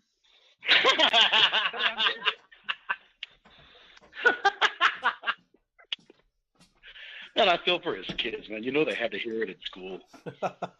Imagine the shit. Oh, your dad's a fag. I mean, imagine the ridicule they took because of the actions of their dad. We'll see how. Who cares? Remember how it used to be, like Bruce was saying before. Whenever back in the '80s, if you were caught, masturbating in the bathroom, yeah, you got laughed at. All you had to do was just go to another school, and it's all over. Nobody, Now with the internet, you can't go anywhere. After you've been caught doing that, you're done. You're done. And of course Look at Pee Wee Herman. Look at Pee Wee Herman. Yeah, Pee-wee Herman. He's come back. He made a comeback. How many years did it take? He made a comeback because it was Pee Wee Herman. Well, how many years did it take? No, but the thing is that this generation is more acceptable. The millennials are more forgiving, I guess. Yeah, but most 20-year-olds aren't running things. 40, 50, 60, 70-year-olds are running things. They don't accept that kind of crap. A lot of days they have to nowadays. It's a violation of law. The younger generation don't care what they feel. Yeah, we'll let you run. You're a little bit richer, but you ain't gonna tell us what to do. We'll rise up. But like I said, most of the time they're playing video games in Mama's basement and stinking up the sofa and wondering about what the hell they're going to bitch about next. That's how it is. Yeah. Okay. Now we have another one. It's something that it's called Marijuana Madness. It's called. Is it a cure or is it a con? I'm talking about the legalization of pot. Should they legalize it or not? What do you think? That's a 50-50. I think they should. I think so. I think they ought to it's a legalize 50-50. all the way around. Let people do what they want. I mean, Well, hey, I want to go rape somebody. Is that okay? I could think of 2 women right now I'd like to rape. I mean, is that okay? Just because you want to do it doesn't make it okay. I say I'm 50-50 on it because I can see where, one, it's not hurting anybody. It's not killing anybody. You know, people aren't having accidents being high on pot. You know, so I can see the harmless nature of it in that event. Well, if they're driving high, they might. I do believe. Well, there's always that possibility, but you have a lot more accidents, you know, from drunk drivers than you do anybody that smokes pot. Right. But I would say no in the event of the second you legalize something, it's going to become so widespread. You're going to have so many people doing it because now it's legal. Those that didn't want to try it before because it was legal are now trying it, liking it, doing it. People are going to be going to work stupefied, high. They're not going to be able to do their jobs properly. How many of these people are going to be in dangerous jobs? You know, end up getting somebody else killed. Or, I mean, how would you like to be an employer and all your employees are high? I mean, think about that for a second. How's that going to affect your business? How's that going to affect the economy? Not to mention what it does to your memory. And it does have its effect. Your memory and your memories. Imagine having a whole country full of people that are all high. I mean, how's that going to affect the rest of the country? There'd be a lot of hungry people. We ought to try soy leaves. Yeah, American farmers do well, unless you're into soy. But the only time that people are dying from this stuff is when they mix it with something. You know, if you're just smoking marijuana as just regular marijuana, you're fine. But if you're starting to put formaldehyde in it and putting rat poison and all this other garbage in it, that's when people start dying. And then that's the government and the media take that and say, you see, people are dying from marijuana. They don't tell you why. Well, yeah, I mean, there's always that factor. Synthetic stuff. Oh, the spice or something they call? Yeah, spice. Yeah. You know, it's legalize it. That way our children will not go nuts. Well, I tell you, if they were to legalize it, they would really kind of help reduce the population, the prison population, and make way for the real criminals. So.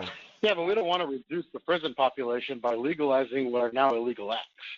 If that's the case, let's go ahead and legalize bank robbery, rape, and all that stuff, so we can, minimize the prisons even more. Oh, You don't want to do it for that You're reason. such a liberal. You don't want to do it strictly for that reason. That's comparing oranges to watermelons. It's not the same. No, I'm just commenting on the comment that he made. You don't want to do it strictly for that reason, to keep people out of prison. Because there's people in prison that belong in prison. Well, first of all, okay, I know the reason we're framed and all that shit. But... No, the reason why I'm saying is because pot smoking is a victimless crime. There's no victim. I mean, it's just you sitting down smoking a natural substance, something that the government probably has no business making illegal. Well, I wouldn't have any problems with it. I'm not disagreeing with you. I'm not disagreeing with you at all. All I'm saying is the government doesn't want. Right, but they don't want to legalize that and then have to legalize the alien. Right. Well, I mean, you were saying the like Bruce was saying, bank robbery and rape, and that's a crime where there's victims, where actually probably fatalities sometimes. With pot smoking, it's not. So if it's not, if there's no victim, if the person's just getting high, get them out of prison. Let them sit in their mama's basement, smoke pot, and play games. Who gives a shit? It's not hurting anybody. Well, we should have researching California and Colorado and those other places that are legalized it. How's it going there? It's not going well in Colorado. Their homeless population has exploded. Yeah, but it's $1 billion industry, though. And the thing is, it's a $1 billion industry before. Well, the thing is, Bruce was saying that when I said it was, what did you say? You said something about, people. When I said they got to go sit in mama's basement and get high, and you said, well, if they go get a job, they're going to hurt somebody. They don't have the ambition to get a job. They're going to be so high. Yeah.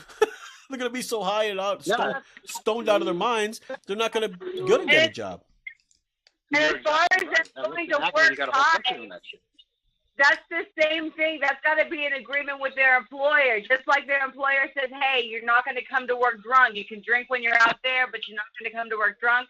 They can say the same thing about marijuana. You're not going to come high. You can't just make the assumption that people are going to just start going to work high and having accidents. That's got to be something between them and their employer. No, no. You know, there's laws against going to work. Well, not laws, but there's policy against going to work drunk. Exactly. But people still do it. Right. Okay, it's still going to affect your business. You can't just say, "Oh, people are going to start doing it." Show me cases where people have done it and had accidents. Then we can talk about it. Boy, Luther. Another vote for the marijuana vote over there. Right. Now, up there in the north.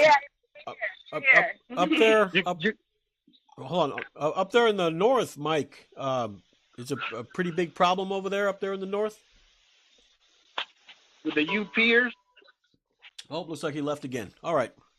Anyway, yeah, I don't have any problem. I mean, me personally, I don't smoke it because, of course, you get random tests now. But if it was legal, hell, I'll sell the shit out of it. I don't give a shit. I'd sell it. But the problem is, like I said, you could make a bundle of money if it was legal. But the problem is the federal government, it may be legal in the states, but it's not legal in the federal government.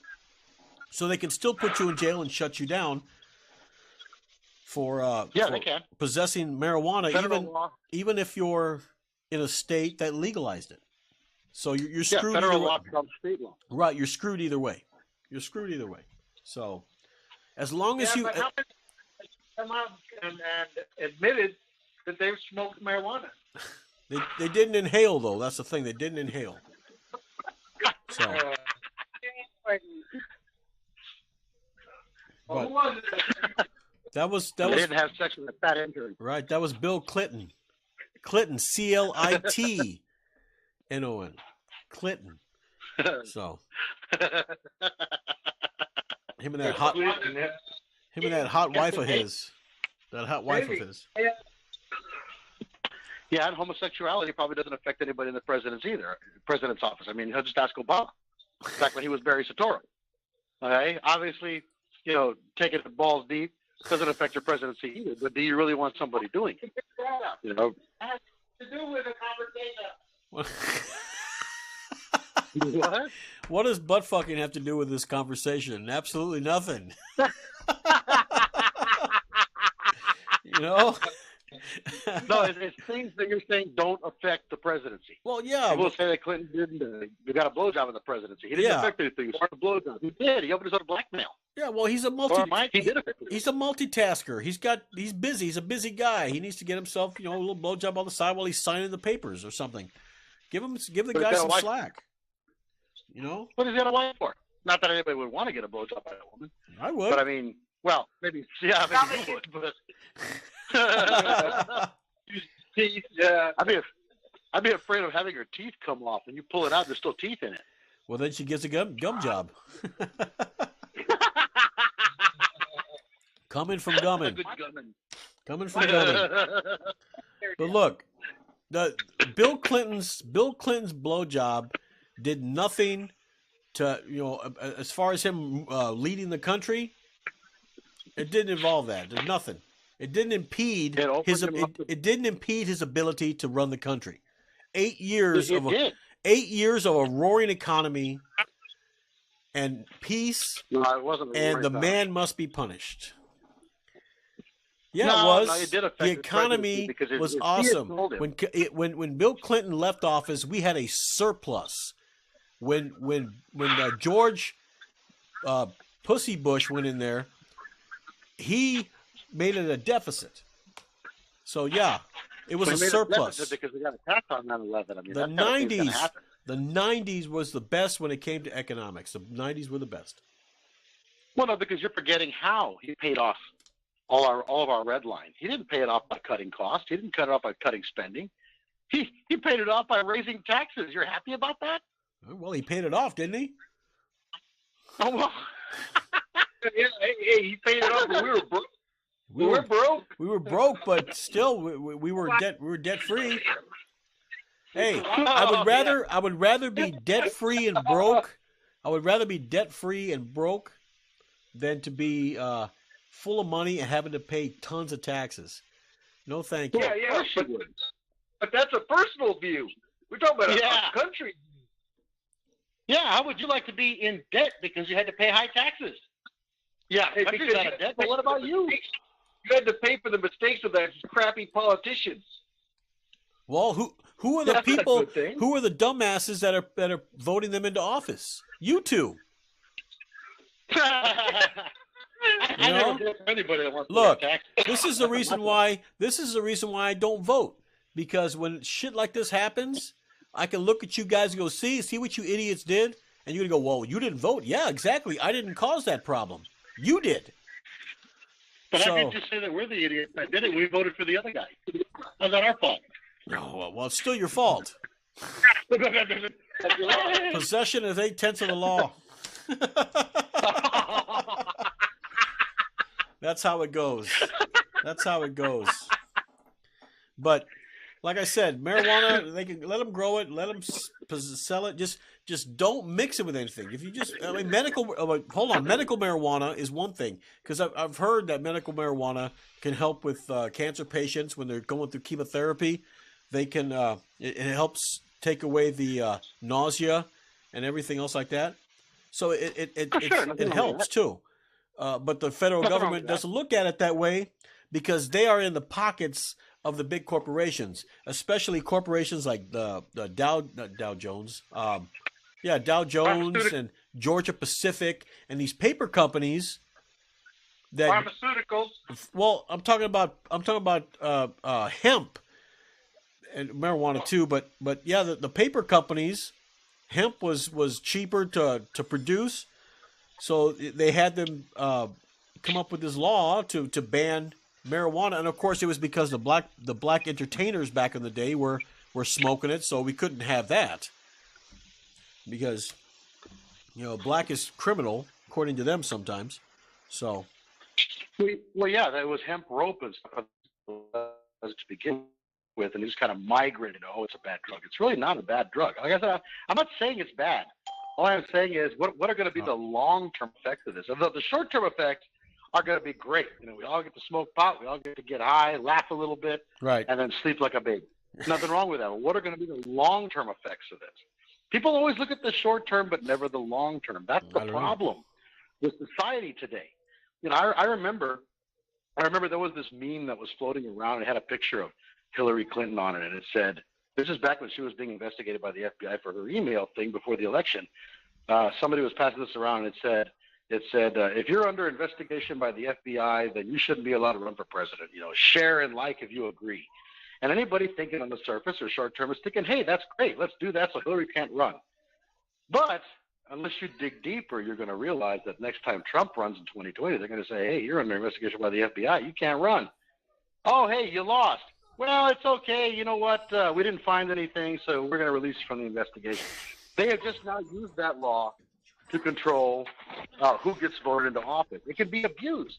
So even though it was against Hillary, whom I hated, I still wouldn't be for a law like that because of the way it can be abused. Whenever a law is enacted, this includes a pot law. They decide to legalize pot.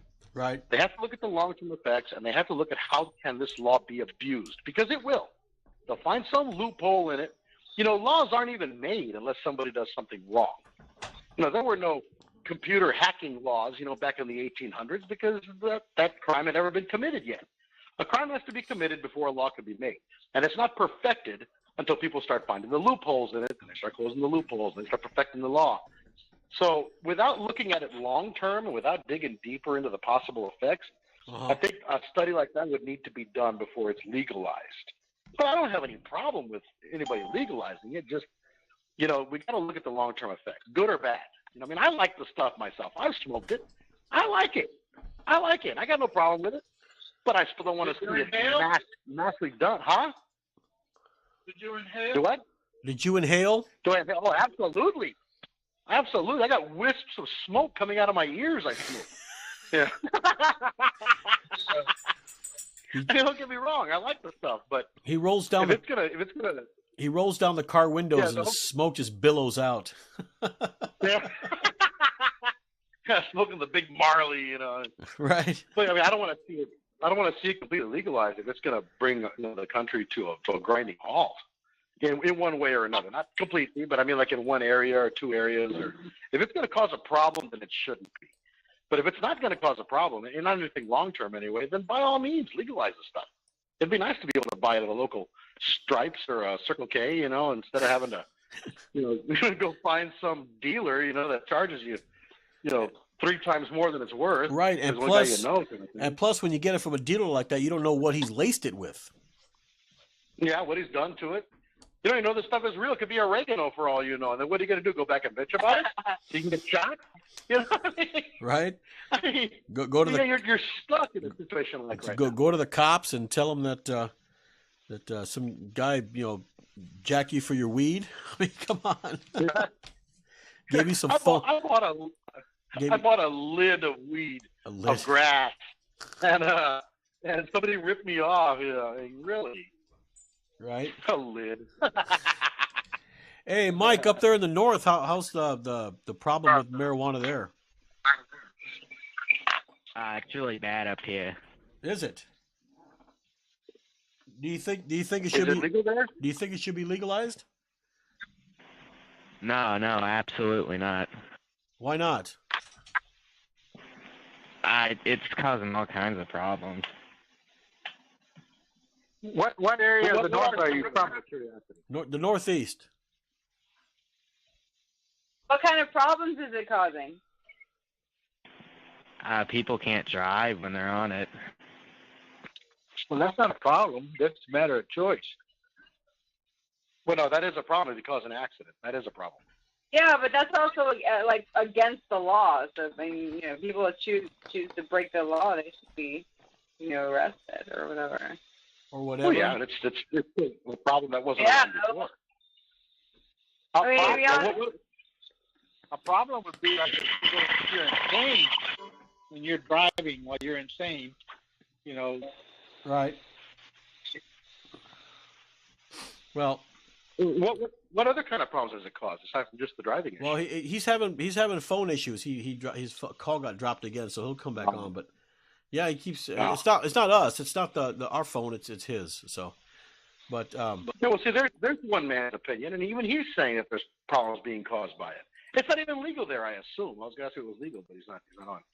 And I assume it's still illegal there, and it's causing problems. I mean, I'd like to know what kind of problems it's causing, because if it's causing that kind of problems in his area, what's it going to do on a nationwide? Well, I'll tell you this. He's in the NY state. How about that? Let's put it that way. So now, as far as the government could actually benefit from all this. I mean, they could.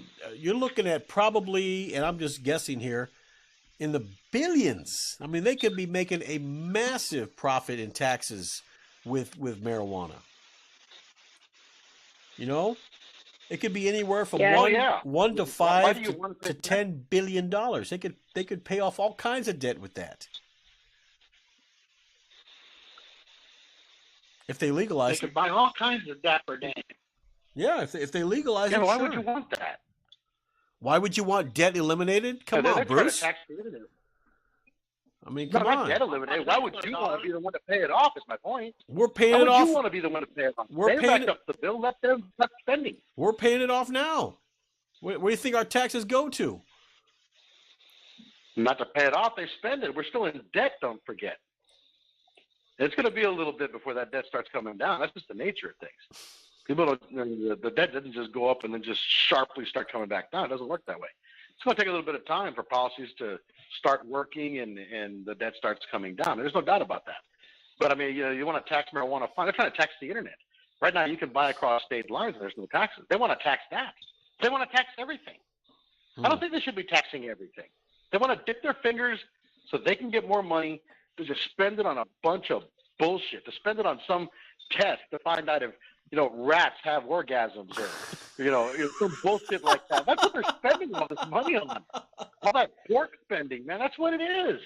They give $1 million to some theater group because they're doing a play about Truman Capote and how much he'd love to suck dicks and all this kind of thing. I don't want my tax dollars going for that shit. But that's where it's going, and they want more so they can divvy out more. They need to do with what they have.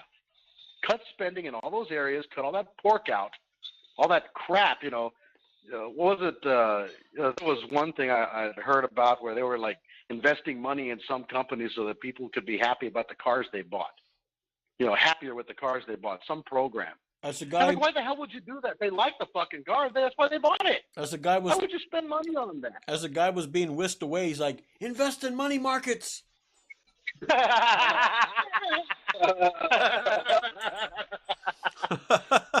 Airplane. You don't want to give them more money to spend. You want them to spend what they have more wisely.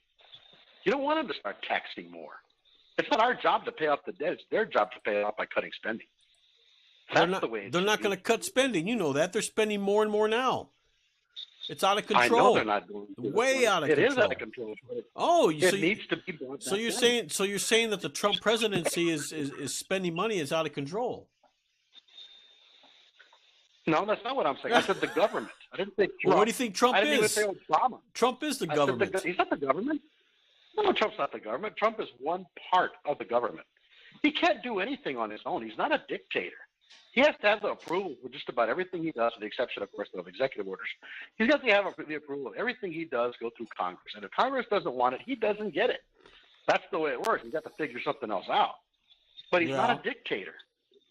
He is the one at the top, so of course he takes all responsibility for everything that happens, just like Obama and like everybody else. But he needs to find ways to cut spending, which he has. He's tried himself to a point.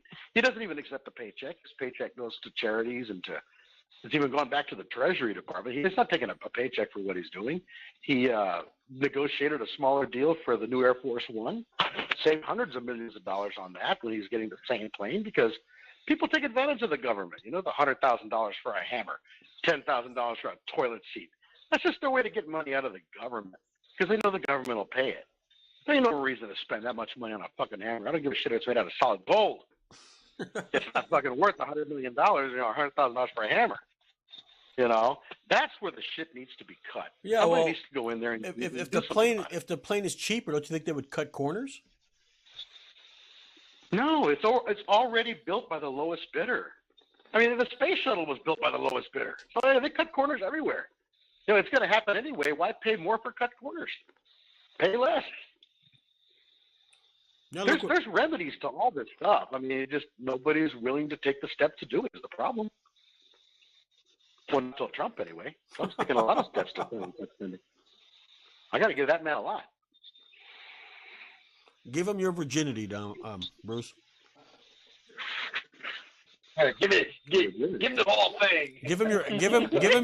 Give him your ass cherry.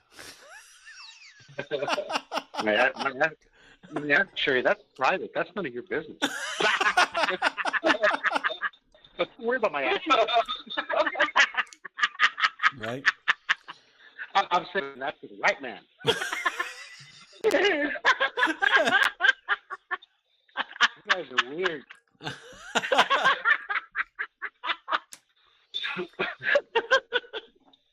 No, like I said, there are.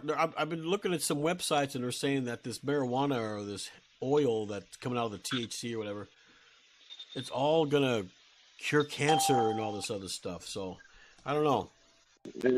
That's a bunch of bullshit. That's bullshit. Well, there's so much. The problem is there's so much information on the internet. You have no idea what to believe. One website or 10 to 15 websites will say that it's good for you. Then 500 other websites will say it's not. One will say it's a myth, a hoax. No, it's true. You have no idea what to believe. And that's becoming. Well, does it take care of pain? Absolutely. There's no doubt it takes care of pain. That's been proven. But so do opioids, and none of that is normal. Just because you're putting something in your body that helps you with pain doesn't mean it's a good thing. And if you look at what they're saying about pot nowadays, this fucking thing is a cure-all. You have cancer, you have rectal trauma. Pot cures it all. And that's a bunch of crap. No one drug does that. I don't know if you remember, I want to say it was about maybe 8 years ago, there was a big deal about what they call, I think it was vitamin M or something like that, or vitamin N, some really weird vitamin. It was one of the B vitamins. It was found to be vitamin toxic. B32 or something like that, yeah. Something like that, yeah. It was found to be toxic. It was used originally to try and treat cancer, but it was doing more damage than it was healing, so they banned it. And now you were seeing all these memes coming out about why did they ban this B vitamin? It cures cancer. No, it doesn't. It never cured cancer. It did more damage than it did good. But these people are idiots that push this shit, but they don't know anything about it. They don't know about the tests that were done. They tried it. It didn't work. I don't know. You know? You sound like a stool pigeon for the government agenda there, Bruce. It wasn't the government that tested it. It was private industry. It was pharmaceuticals. Probably run by the government. They're in it for the money. No, they're in it for the money. They don't give drugs away for free. They're a business. They're in it to make money. They're not in it to cure people and all this. They want to help treat cancer. So they were testing out this medicine. They could make some money off it. And it was a bunch of wasted R&D. It didn't work. Yeah, they want to treat it. They want to treat it. They don't want to cure it. They want to treat it. Exactly. Look, of course they want to treat it. Why would they want to cure it? Why would you want to put yourself out of business? You're a business. You have stockholders. You're in it to make money. You're not in it. How would you put yourself out of business? People are constantly going to be getting cancer. So you're going to, if you have a cure, you're always going to be curing it. It's not like all of a sudden you get a cure for cancer and everything stops. Yeah, people always needed words on print, but typewriters have gone the way of the dodo. They're gone. If you invested in typewriters, you are now a broke motherfucker. That's all there is to it. Yeah. You know, you can't have cures for polio has been eradicated. If you were selling a cure for polio, you're now out of business. Eventually, you start eradicating all disease, you're going to put yourself out of business. Yeah. That's why when you're looking for cures like muscular dystrophy and cerebral palsy, it's always you donate to these places so they can research it. Pharmaceuticals are not going to do this, and you can't blame them. They're a business. They're not in it to put themselves out of business. They're in it to sell treatments. That's how they make their money.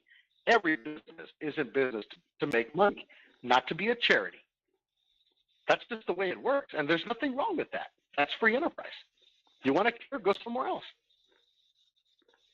That's why you have Jerry's kids, and that guy was probably using all the money to eat. That's why he's so fat. You're talking about he's dead now. He's dead now. I say he did. But the thing is, they've been looking for treatments, for cures for this muscular dystrophy for God knows how long, and they still haven't found nothing. They've collected billions of dollars. Where's that money going? Well, it's going to the charities. Why don't you ask the charity? How about the United Way? Yeah, but how much about all the money how much of that money is actually going for research? I mean, you got to pay the CEO, you got to pay the workers, you got to pay all those people first, and then the 5 cents that's left over can go to research. Well, you have some experience with that. What about those kids you donated to? How long ago was that? What kids? They sent you the picture and all that. They sent you a picture of the kids you were helping in Africa. That's what I get for having a big heart, because I didn't pay anything for it yet. They sent me a picture of a kid that had to be sponsor a child or whatever, and then about a week later, before I haven't made the decision yet. They send me another one about another child that needs to be sponsored. It's the same kid. Same picture. So they sent me 2 pictures. They sent me 2 pictures of the same kid and asked me to, and they told me it was a different kid. It was a different name. The kid had a different name, but the same picture. It was a scam. That is the reason people don't like donating to charities, because they get taken. Look at the one that Sally Struthers was pushing there for a long time, and she got fat too. I mean, Jerry, what's his name? He got fat. They all got fat eating at these charities. Everybody seems to benefit, but the people that are supposed to be benefited from the charity. Like I said earlier, look at United Way. They had that big scandal where they were taking donated money and they were buying $50,000 leather sofas for their offices. They were taking their clients on these helicopter rides and all this crap, just wasting money. I stopped donating to any charity at that point, because they're all going to try and screw you. Everybody's out to make a buck, even the charities. You can't trust anybody anymore. You want to donate somewhere, donate to what's that, St. Jude's? That seems decent. They're giving away free medical care, major medical care for free. Yeah, for what? That seems for decent. What? For kids. What about us adults? The adults got more problems than the kids do. Adults get paid attention to, except, of course, the men. You see all these ties around there, those pink ties for breast cancer and uterine cancer and women's mouth cancer and ass cancer, whatever the hell else they got. When is the last time you saw one for testicular cancer? How about prostate cancer? You just don't see it for men. Nobody gives a shit about the men. It's the men that suffer. Women don't. They got all kinds of crap out there. Man, they suffer. Hey, think about it. You get free birth control pills. I don't know any place that gives out free vasectomies. You know, I mean, shit. It ain't fair. Life ain't fair. Yeah, Bruce, you do need one. You don't need you to be polluting. You don't need to be polluting your kind with on this earth. Shit, I've had plenty of use out of it. If I lose it, I don't give a shit anymore. It's brought me nothing. Think of all the grief it's brought me. Women, man, women. Right. It's brought me nothing but grief. So, Sloth, what do you think about marijuana? You don't smoke marijuana, do you? Socially. Socially. So you're a social smoker. I'm a social smoker. That's what I would say. Bullshit. What's the job? What's your thought on it? No, I like it. I mean, I think people make such a huge deal about it only because, you know, the DARE program and all, you know, marijuana madness and, oh, it changes you, it makes you stupid. You know, no doubt it does, you know, it does change you a little bit, but it certainly doesn't make you a murderer. It certainly doesn't make you a criminal if you're not usually, unless, of course, with the driving, right? If it's against the law to be high and drive. But I mean, like, as far as, like, robbing a bank, if you're not going to rob a bank when you're sober, you're not going to rob a bank when you're high. And I hate it when people, you know, try to make it out to be more than it is. Driving while high, don't get me wrong, it's definitely not something I recommend, you know, at all. But it's not nearly as hard as driving drunk. And I would say that more people drive successfully high than drunk. But against the law, you know, I don't want some high motherfucker running into the side of me because he wasn't paying attention. So, yeah, kids. Yeah. Well, you're right in that. Yeah, but everybody's always got something to say about it. I remember in Texas when they were legalizing open carry, they were doing the same shit. Oh my God, it's going to be the Old West over there. There's going to be blood in the streets. It's a bunch of scary shit. That's the liberals. Well, nothing happened. I open carry. I ain't shot nobody yet. It's just a bunch of scare shit by the left. That's all it is. Same with the pot. It's the same thing. You know that all this is going to happen, and it's not. It's not. It's just a way for them to stop and try to scare you. And a lot of people. The thing is, a lot of people believe it. That's the thing. Because they're stupid. It's like when it's just like all the you know PSAs from the 80s and 90s. You know, I learned it from watching you, Dad. Like, you know, it tears up families and, you know, makes people lazy, deflates people. Remember that girl that was all deflated on the fucking couch? She was high. Her dog was like, you know, you're not the same anymore since you started smoking. She's all flat in the chair. It's kind of like why they outlawed Cuban cigars, you know, because, you know, Cuban cigars are rolled on the thighs of a Cuban virgin. and I believe it. That's the Fidel Castro. There ain't no virgins left. No, but seriously, it's all an agenda.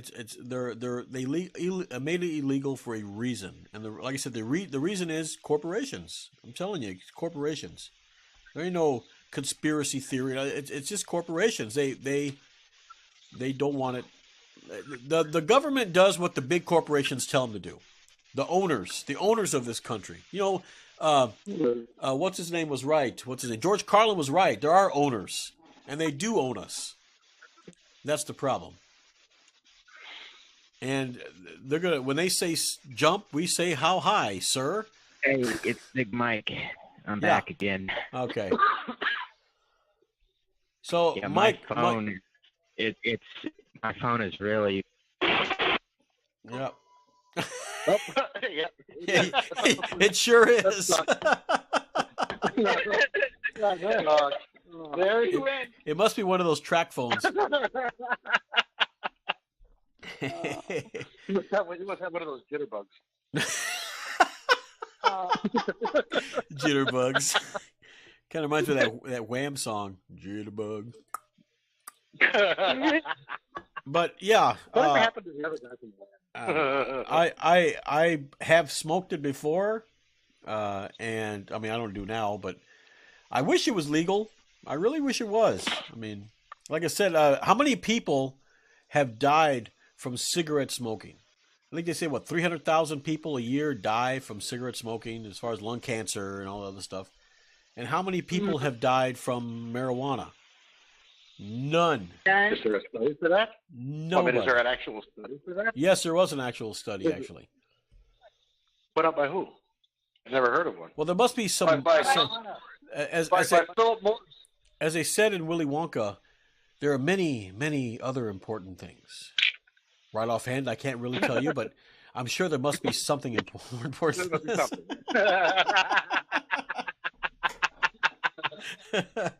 But they have done studies. I'm sure I could pull up the statistics. Well, like I said, I'm just curious. Well, the study says 300,000 smoking. I mean, I can't believe that not one single person has ever. Even if somebody's allergic to it and died from it. I mean, there's got to be somebody that has died from it. Not one single person. That's what I mean. Not one single. I don't buy that. You're putting a foreign substance into your lungs. Not for a statistic. That's what it is. What it is? It is what it isn't. I mean, there's got to, like I said, even if it's from an allergy attack or something they laced it with, or there's got to be. See, that's a different story. You'd have to put that in another category. How many people have died from laced marijuana? You know, not just marijuana where it's just all natural. How many people have died? Well, tobacco's all natural too. Tobacco's all natural too. Yeah, but just like pot is. But when they process the tobacco, they put other chemicals in it. It's not just regular tobacco. They process it. No. You could take it right off the leaf. You could take it right off the leaf, dry it, put it in your roll up, in your zigglers, or what do they call zigzags? You can put them in your zigzags and smoke it. You don't have to process it or nothing. But you don't have to process tobacco either, but they do. Once this stuff really becomes mainstream, somebody's going to start offering it in packs, like they do cigarettes, already rolled and ready to smoke. Probably with a very tiny or no filter. Well, sure. Kind of like the old, as soon as they know that they can make money off of it, sure they're going to do that. Then they're going to start lacing with other chemicals. Yeah, of course. But until that time, this stuff is all natural. I mean, that's still an assumption. I mean, you want people to keep coming back for this stuff. Not everybody that smokes pot likes it. I've known people that have tried it and hate it. Sure. They didn't like the way it smelled. They didn't like the way it made them feel. Well, I don't like Not everybody. Well, that depends on what kind of marijuana. If you got that skunk marijuana that really stinks, and then it just attaches to your clothes and it won't let go. It just. Well, yeah, that's some nasty shit. Oh, it's some gross stuff. I mean, it really, really stinks. I don't like the smell of it. But if you get the regular marijuana, the real good stuff. I mean, it's got a weird smell, but it's not that bad. But I mean, it's also been processed. Yeah. You ever smoked any bunk and not felt anything from it? Bunk. You know, that's probably the all-natural stuff. They're putting stuff in the soil to make it stronger, and that right there is a form of processing. When you're buying hydroponic, you're buying a form of processed pot. All natural is just bunk. You got to smoke a ton of it, and then you start feeling a little itchy and all that, you know. Smoke a lid. I mean, can't really say it's processed. You're just using natural means to grow it a different way because you're growing it in water instead of soil. There you go. Well, it doesn't matter how not all hydroponic is growing in water. That's hydroponics. It's Mike again. But they also add fertilizers. It's really. That's okay. Is it a track phone? I'm just kidding with you. Is he there? He's still there. Again? Yeah, Mike. Mike's still there. But hey, Mike, are you there? Hey, what other kind of problems are they having in your area with that stuff? Well, he just went bye-bye. He went the way of the dodo. And I'd really like to hear his answer too. Yeah, well, he'll come back on. He'll come back on. But anyway, talking about you're growing marijuana, when you're adding fertilizers and chemicals and phosphorus and all this stuff you're adding to this, that is a form of that stuff's not all natural. Okay, it's not. No. You can try to say it is. It's not. Yeah, well, nobody's died from an overdose of Miracle Grow. I mean, come on, it's just a fertilizer to keep the plant alive, keep it healthy. That's all it is. You ever know anybody ever eaten it? Growing it in water doesn't mean you're growing it in like a tank of water, like a fucking lily pad. You're growing it in like perlite or vermiculite or cocoa coir. You're still growing it in an organic material. You don't need phosphorus and all that. I mean, you can, of course, add that stuff to help your yields, but you don't have to. That's what I'm saying. Just because and cocoa coir and perlite, vermiculite, those are all natural too. Those you can even get them organic. So just because it's hydroponic doesn't mean that it's processed. It's just that's just a different way of growing it. Well, your expertise on this seems pretty extensive for somebody who smoke socially. None of your business. I want to fight you. Hydroponic. That was pretty in-depth. Hydroponic. That sounds like a genre of music. You know, playing that hydroponic music. So we got Mike back on the line. Bruce, you wanted to ask him something? Yeah. What are the problems of y'all having there is with people that smoke that stuff? Is it affecting them at work? Is it what are the problems is it causing? I'm curious. There he went. Oh my goodness. He just left. Yeah. he got scared. No, but seriously. I told you, Bruce, you're tired of your claptrap over there. Your claptrap.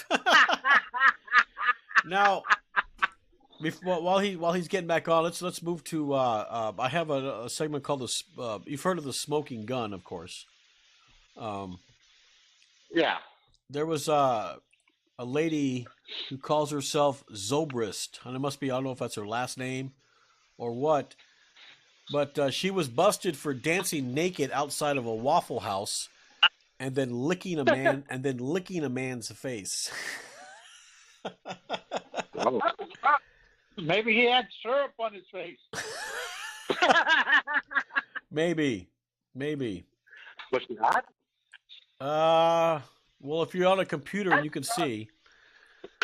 But it says a half-naked Florida woman was arrested early Monday after she pulled down her pants and began dancing around the parking lot of a Waffle House in Pennsylvania. Why is it always in Florida?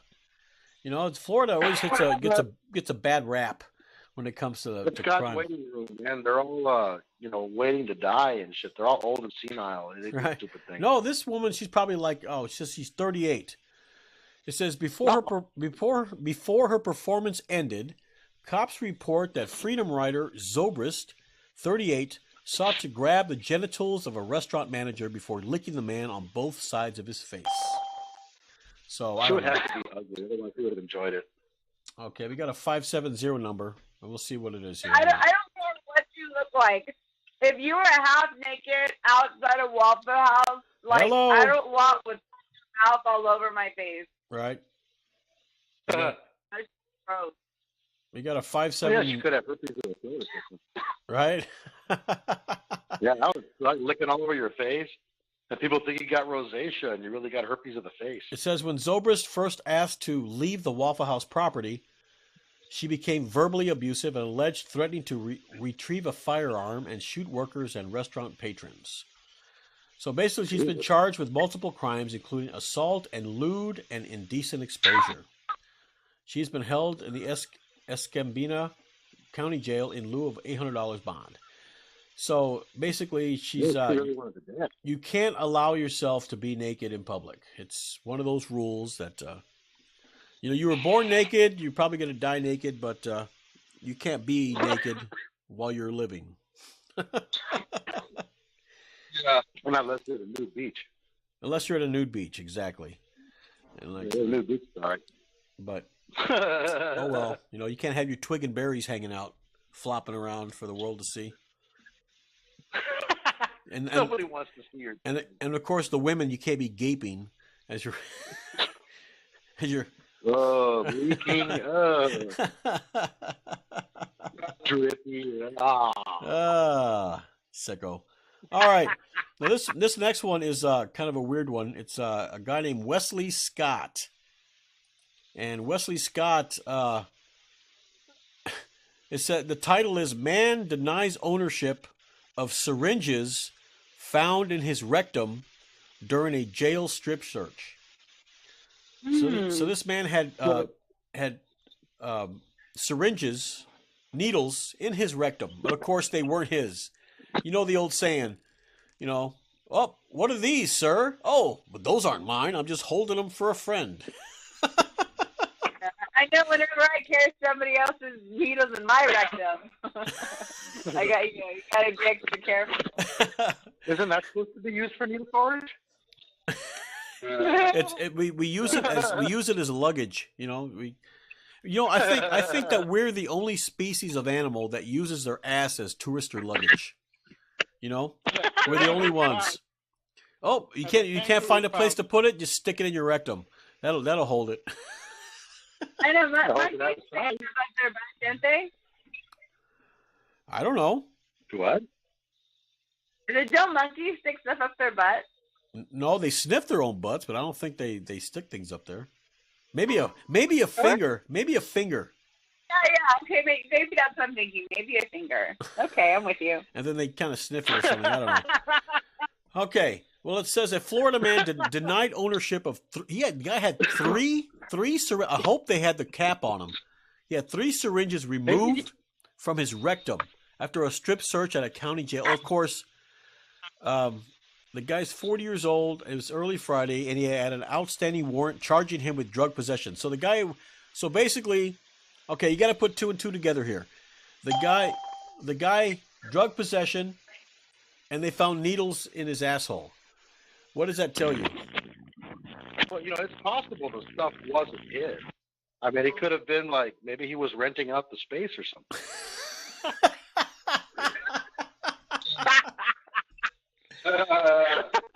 You think he had like a tramp stamp in the back that said for this space for sale? It had an arrow down to his rectum or something, or what?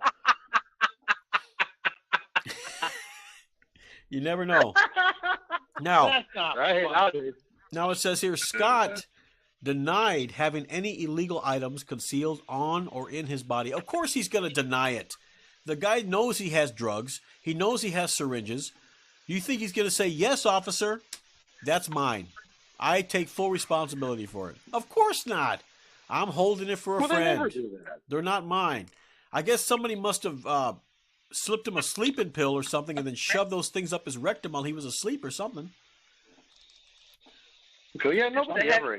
Every time somebody gets pulled over by a cop and the cop finds out, "That's not mine, it's my friend's." "Oh, I didn't know that was there. This is my friend's car." Nobody ever says that. And of course, the excuses are so fucking unbelievable. No, you can't expect a cop to ever buy that crap. "Oh, these aren't yours? Oh, no, by all means, be on your way. Sorry to have bothered you."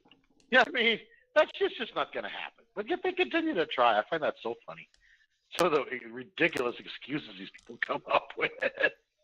Of course, he was put on a $5,000 bond because it's a felony. What happened to him with the drugs? And it said the court filing does not reveal whether Scott named the perpetrator, owner, or the purported owner of the syringes. Of course, they haven't found the owners of the syringes yet, so I'm sure they're still looking to see if they can find the owners to those syringes because they're not his. They can check it for Prince. They can check it for Prince. Yeah. That was Prince. Give him a stool sample. No offense to stool there.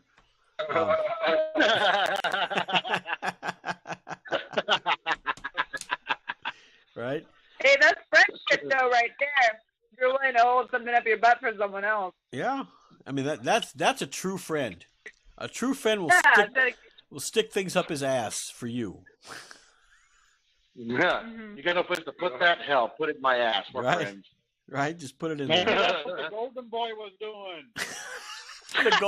the golden boy.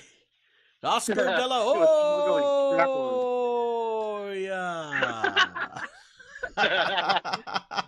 he was smuggling strap-ons out of the hotel. Okay. Now we got, you're going to love this one. The guy name is Julian Mitchell. I don't know if you guys are looking at the screen right now. Looks like I'm having trouble finding it. Looks like Mike is still having problems there. He'd back off. Well, according to what? Just go on the Sunday Roundtable. It should say live because we're live. I got a green line, so we're live on the air. I've been it says here that let's see, pick it up here. This is a Tennessee gentleman is early contender for 2019 Mugshot of the Year. He's got blonde hair, black eyebrows, and a red beard. Maybe he's multicultural. Yes, multicolored. Multicolored too. Yeah. It says here. Yeah, it says it's real. It says a 20-year-old Tennessee resident was arrested Thursday night for identity theft after allegedly trying to use another man's bank card at a Nashville bar. And that's another thing that's becoming prevalent here in America is that identity theft. I mean, all it takes. This is a reason why whenever I get a piece of mail, even if it's got just my name on it, I shred it. I put it in the garbage, shredded. That way nobody can get it. Because all it takes is your name and maybe your address, and they can open up stuff in your name. And before you know it, your credit's ruined, and you have debt because this guy, the person, not guy or girl, but this person is actually getting out loans in your name and everything. Screw that. So always make sure, whoever's listening, always make sure that you shred everything. Anyway. Except your anus. Well, except your anus, of course. Yeah, of course. We don't want your anus shredded. Do you want to know something funny? Yeah. I'm sitting here looking through YouTube for the Sunday Roundtable. I'm having trouble finding it, by the way. But there's another guy on here. My God, it's me. It is me. To a T. No shit. I'll send you the link later. Yeah, I ain't kidding you. Talk about a doppelganger. It's a doppelganger. I ain't kidding you. Yeah. Anyway, I'm having a little trouble finding it. Are you? Let's done. Well, it says here that I'm live. I don't know. Just put the Sunday Roundtable on there. It should be a black circle with the Sunday Roundtable on it. It should be there. It's on. All right, I'll take a little look there. We're on the air. All righty. I'm still looking. Anyway, go ahead. Well, that's probably about it. It's basically just his form, his facial, his multicolored hair. That's basically about it. But are you still talking about the guy who had syringes in his? No. No, that's a different guy now. Oh, that's Robert. Yeah, okay. The mugshot crown of the year. Yeah. That's ridiculous. It almost looks like he's got like dirt or magnet on his face. All right. Did you find it, Bruce? The Sunday Roundtable. Yeah, I think I found it. Yeah, I found it. Ah. All right, anyway, go ahead. So. I separated the word. Oh my God. That's the guy. Yeah. What the hell is that?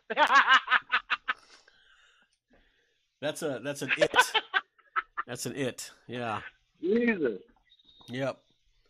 Is that some retro pretty boy? What the hell?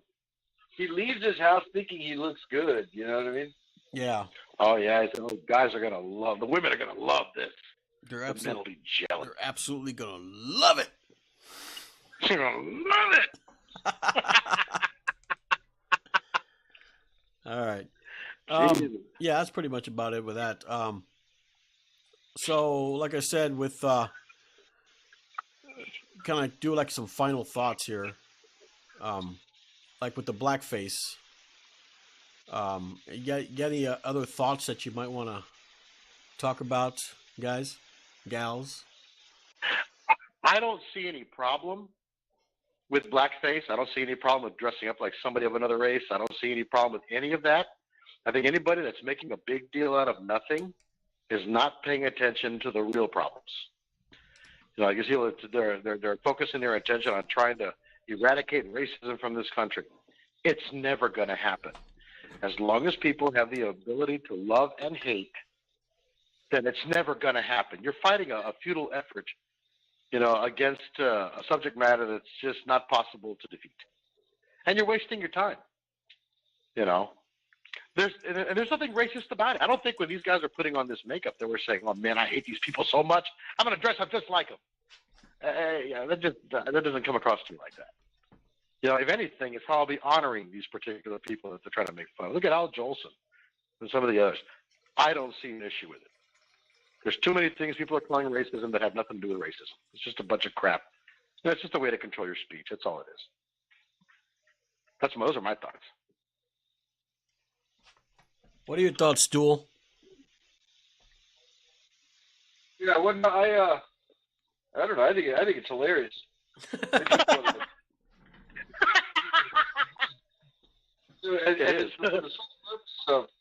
Who gives a crap what people think? If that's what you want to do, it's what you want. I mean, look at this idiot that's on the screen, Barbie doll. That guy doesn't give a crap about what people think about him. He's just throwing it out there. So yeah, whatever. It's up to you if you can do it. You know, if you can pull it off. I mean, I can understand if when it first happened, like Al Jolson here back in the 30s, who was actually considered one of the most famous entertainers of the 30s. I can understand if people were going, well, that's racist or whatever back then, and then, you know, eventually it came up to here, then say, yeah, okay, it's been racist all that time. But nobody said nothing about blackface. Nobody said nothing about C. Thomas Howell and Soul Man, Gene Wilder in Silver Streak and all that kind of stuff. And then all of a sudden, this Virginia governor is coming up for a re-election, and all of a sudden, it's a big deal. So it's just a distraction, is all it is. It's a distraction to distract people from it. That's all it is. Well, the biggest problem that they're having is the way they're trying to interpret it. But they're trying to say that black people can't be racist because you have to have power to be racist. That's not the definition of racism. That is just a complete misinterpretation of the word, which is why it's used the way it's used. You know, these people, just because they dressed like it didn't mean they hated them, didn't mean they were racist. So just to see that and assume that somebody hates these people just because they're black, because they dress like this, you know, that's a pretty big jump. And these are the same people that are saying, don't judge me. Don't judge me. You know, it's the same crap. These same people that everything they're telling you not to do, they're doing. Well, like I was telling everybody before you came on, Bruce, the definition of blackface, when you look at it on Google, the definition is the makeup used by a non-black performer playing a black role. Cut and dry, to the point, that's what blackface is. But then you got what they call the Urban Dictionary, which is what all the millennials are looking at. They're not looking at the regular Webster's or Google. They're looking at the Urban Dictionary. And, of course, when you look at the Urban Dictionary, it says when white actors would paint their face black to resemble black people, and then they add more. They put accompanied by a performance stereotyping them as buffoons. So they add to the definition to make it sound like it's racist. Yeah, of course. It fits their narrative. Yeah. They got to make it fit. And then, of course, to make matters worse, they put a little caveat that says a white actor donned blackface for his minstrel show. So now you go up to minstrel show, the true definition, you know, the one in Google, it says a popular stage entertainment featuring songs, dances, and comic dialogue in highly conventionalized patterns, usually performed by white actors in blackface. Boom, to the point, right? So if you go to minstrel show in the Urban Dictionary, they put it's a vaudeville show, often with white actors in blackface. Boom, right? That's what the other one said. But then they add more, portraying negative stereotypes of black people, showing them as lazy, stupid, oafish, etc. See what I mean? They add to the definition. And being that these millennials are looking at the urban dictionaries for their definitions, they see this and automatically, boom, it's racist. Automatic. Yeah, and that's what's fueling society, is this kind of garbage. Yeah, you exactly. know? I mean, there was an episode of On the Family where Archie Bunker did a minstrel show with a couple of his friends from their Moose Lodge or whatever what lodge he was a part of, and they were all dressed in blackface. He showed up at the hospital because his daughter was having their baby. Shows up at the hospital in blackface. It was funny as hell. I still love that episode. You know, never will I see that as racist. You know, just because somebody else decides to doctor the definition doesn't make it so. And anybody who reads, first of all, an urban dictionary and believes anything it says is an idiot. Yeah. There's only one thing I would ever go to an urban dictionary for, and that is to find out the definition of, say, a Cleveland steamer, a Cincinnati bow tie, you know, shit like that. Right. That's what you go to the urban dictionary for. That stuff is not in the regular dictionary. You know. Yeah, minstrel show. Sanchez, you know, you go to the Urban Dictionary for that, not for a regular definition. No, you got to go to Webster for that. Yeah. So, Sloth, what's your summary of the blackface? Sloth, she stepped out, but what about you, Stool? Stool.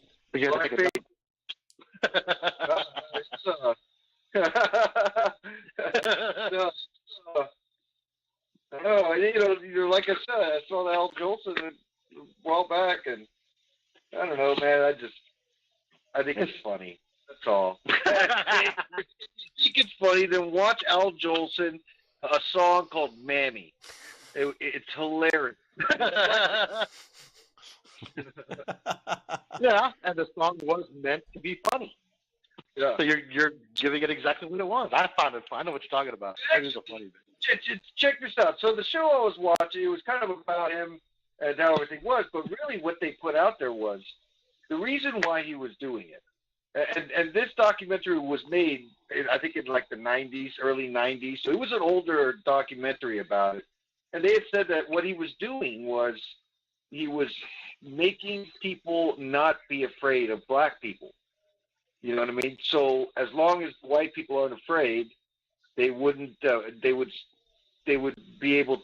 You know, hypothetically, in those days, with them not being afraid of black, it would. Yeah, so they could treat them like trash, and then they weren't scared of them because they weren't rising up. I guess. Right. You know what I mean? Right. So Yeah. that's kind of what the blackface was about. Was about that and keeping everybody cool. But it's a different way of looking to be helpful. So are you trying to say that? That blackface was actually trying to preserve racial peace? That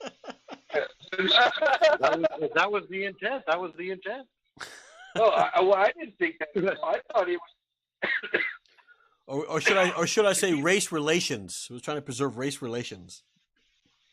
No, to keep them not afraid of them, so they could continue to be racist towards them because they're not afraid of them. That's how I took it. I mean, I don't know. I could be wrong. Well, everybody has everybody has a different interpretation. You know, everybody has a different opinion. I was going to say, but we have the truth. You know, you ought to ask a black man, see what he thinks. What, today? Yeah. You already know what answer you're going to get. With the way the black race has been going, it's what's his name? Martin Luther King will be spinning he'd be the pinwheel. He'd be spinning in his grave. Yeah. So well, I think that it's easy for us to talk and say and laugh, but we're not black, so we don't really know how it's accepted on that side. I mean, because we hear it, but emotionally we don't know what's going on in the person's life. I don't know. Whatever's going on in their life is most likely of their own making. Everybody. It's all their fault. Yeah. None of their problems are their fault, just as our problems are our fault. Yeah. They're not exempt because they were oppressed. So yeah, they're having problems. A lot of that is due to their own actions. You wear your pants halfway down your ass, don't expect to be taken seriously. That's not always the case. What? They have problems that aren't their own fault? Yeah, like sometimes cops will grab somebody and throw them in jail for something they didn't do, or lynch them for something they didn't do. That was very common back then. Well, back then, not anymore. We're not talking about back then, though. Yeah, we're talking about now, not back then. Back then doesn't matter. It's history. It's over. But we don't know what goes on today. There's some people that are racist that like you hear about it over in East Texas there. Those people, those Klansmen that grabbed that black and strung him behind a pickup truck. So yeah, it's still happening. Of course, but in a country of 350 million people, you have one incident. That's not cause for alarm. That just shows that this guy was a Bundy type, and they used their craziness to drag this black man behind their truck. The world's full of crazies. We know that. Right. You can't take that one incident and apply it to the entire country. It just doesn't work that way. It's not an epidemic. Maybe not. Did you hear about the guy that attacked Corpus Naval Air Station? No. No, I didn't hear about that. No, what happened? What happened to him? He exploded. This guy attacked and started shooting at the shore patrol there guarding the gates. Oh.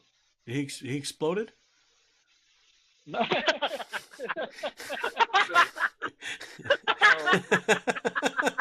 No, but he was a black man. He was a black man. They just decided to do it, I guess.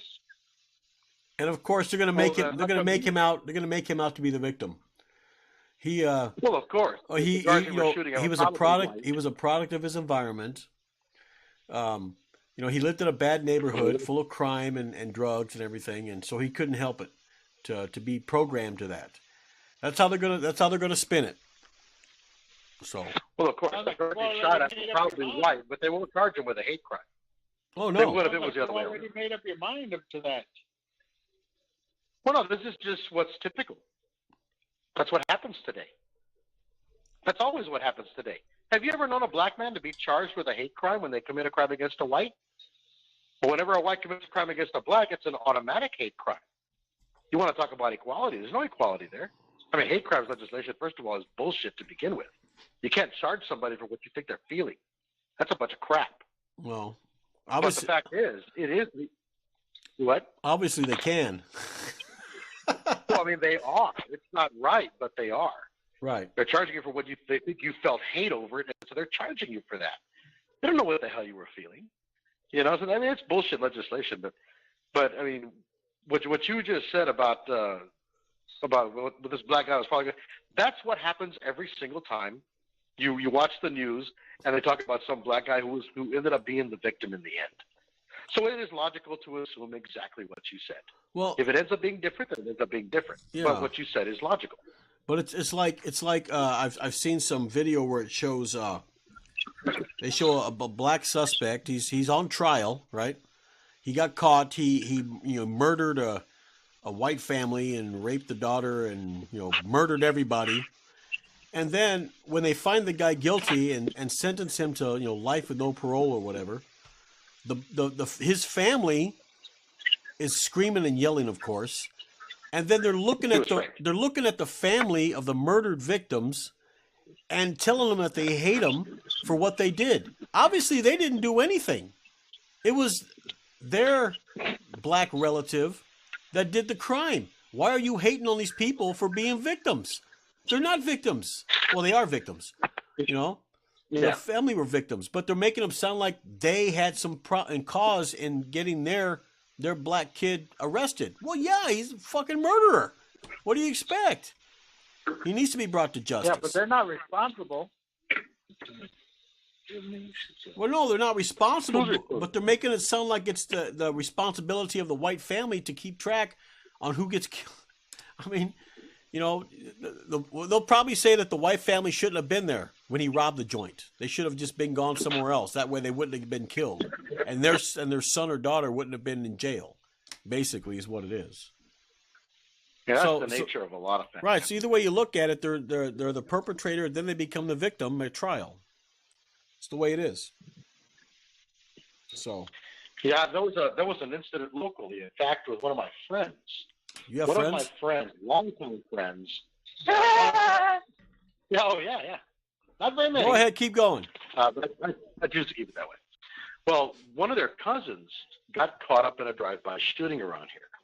Now, the last name of the person was obviously very recognizable. And, of course, the first thing you hear is, well, there's a lot of them in town. We don't know if that's the same one. It is. All right? It is. Quit trying to delude yourself. It's the same person. Then they find out, of course, it was the same person.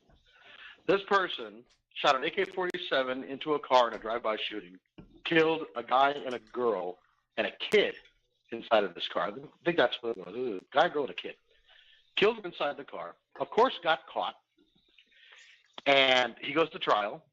He is found guilty. He gets life without parole. Now, of course, the mom is still, not my mijo. My mijo wouldn't do that. And yeah.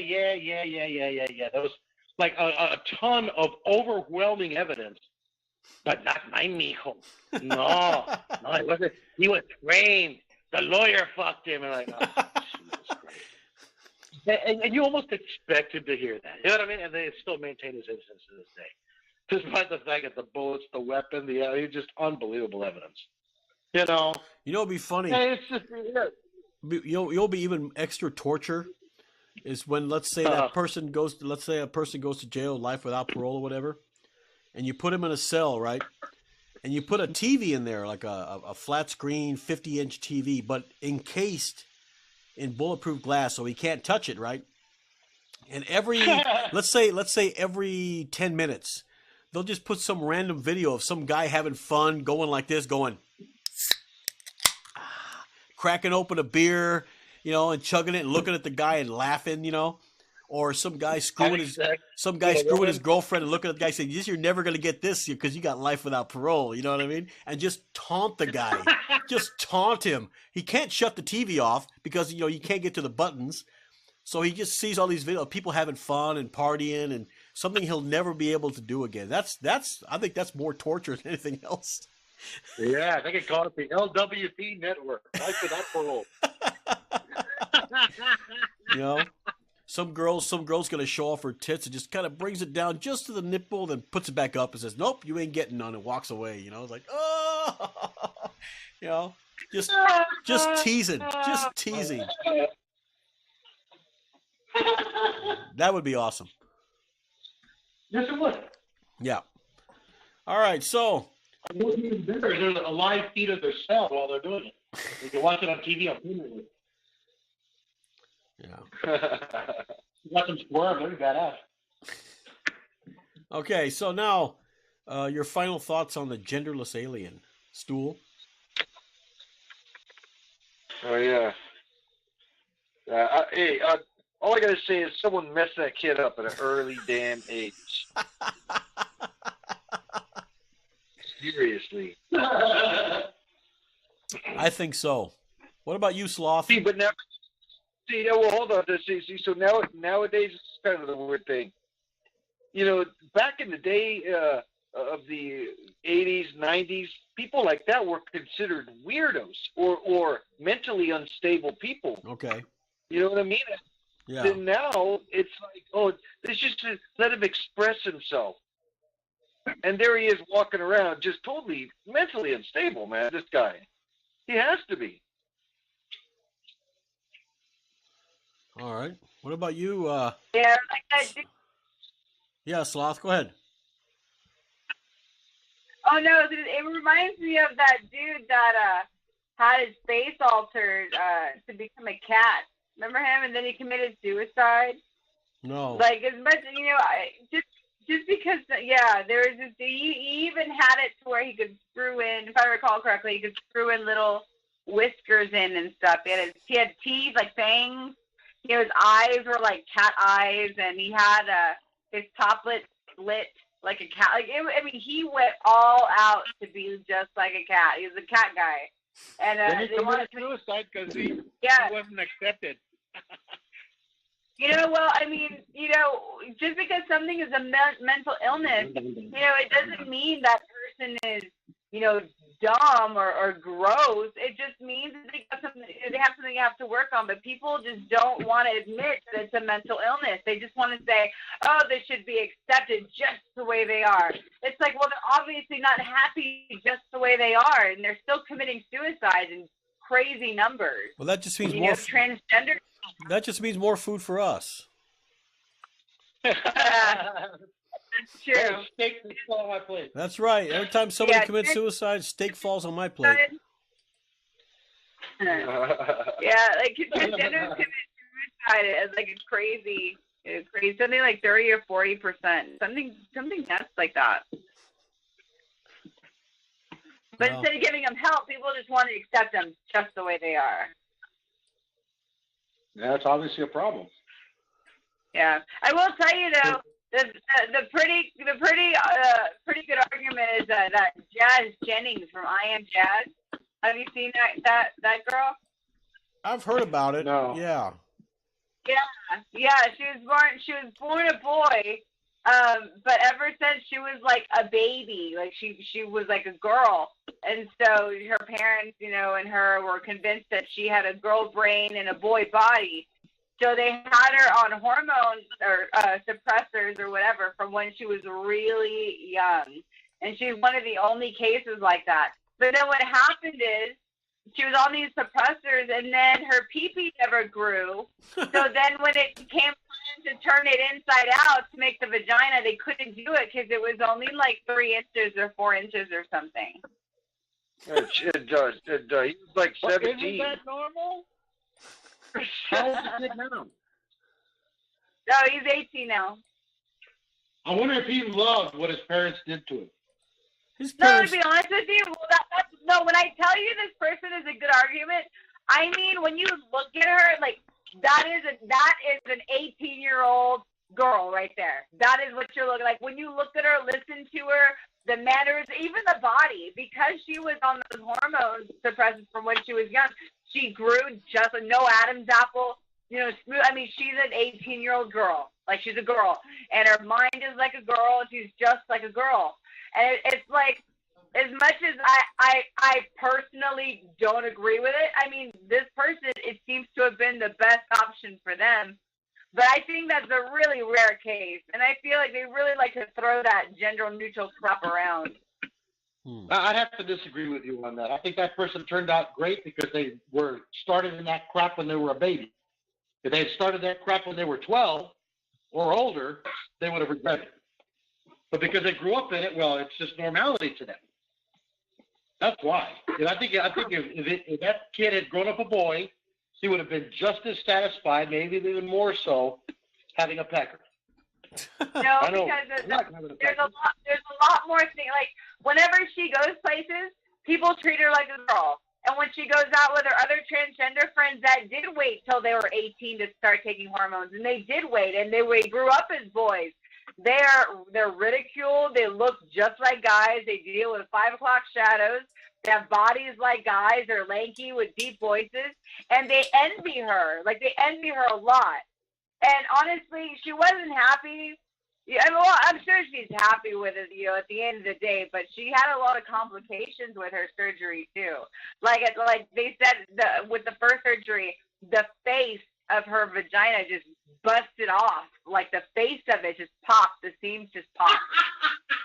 Yeah, like, it's just crazy. You know, the things that she went through. Yeah, the things that she went through to get that vagina. Like, she really wanted it. I mean, so she did go through the surgery. It'd be nice to have a penis. You what? So she did go through the surgery? It'd be nice to have a penis. Yeah, she Isn't did. it pretty good to have it? She had a new kind of surgery where they take, like, I think part of your, like, intestine or something. Yeah. And they make, like, a butt-gina. A butt-gina. And so what happens is, when these people are getting screwed in that thing, it's hitting the prostate. but in the vaginal area. You're disgusting. Yeah, they have to dilate it every day. Like, it's work. It's not like you just get it and then, okay, great, I have a vagina. Like, it's work for the rest of your life. And they use part of your intestine, because that particular part, because it secretes mucus. Like, it's real, like, it's like woman's vagina. Like, it's, you know, it's interesting. It is interesting. I'm a pretty solid watcher of that show. I do really like it. You would. You're a woman. Yeah, that's true. You don't see any self-respecting heterosexual men watching that. I watch it with my brother. I'm drinking still either. I believe that. All right. So it's interesting. So Jose, what else we got?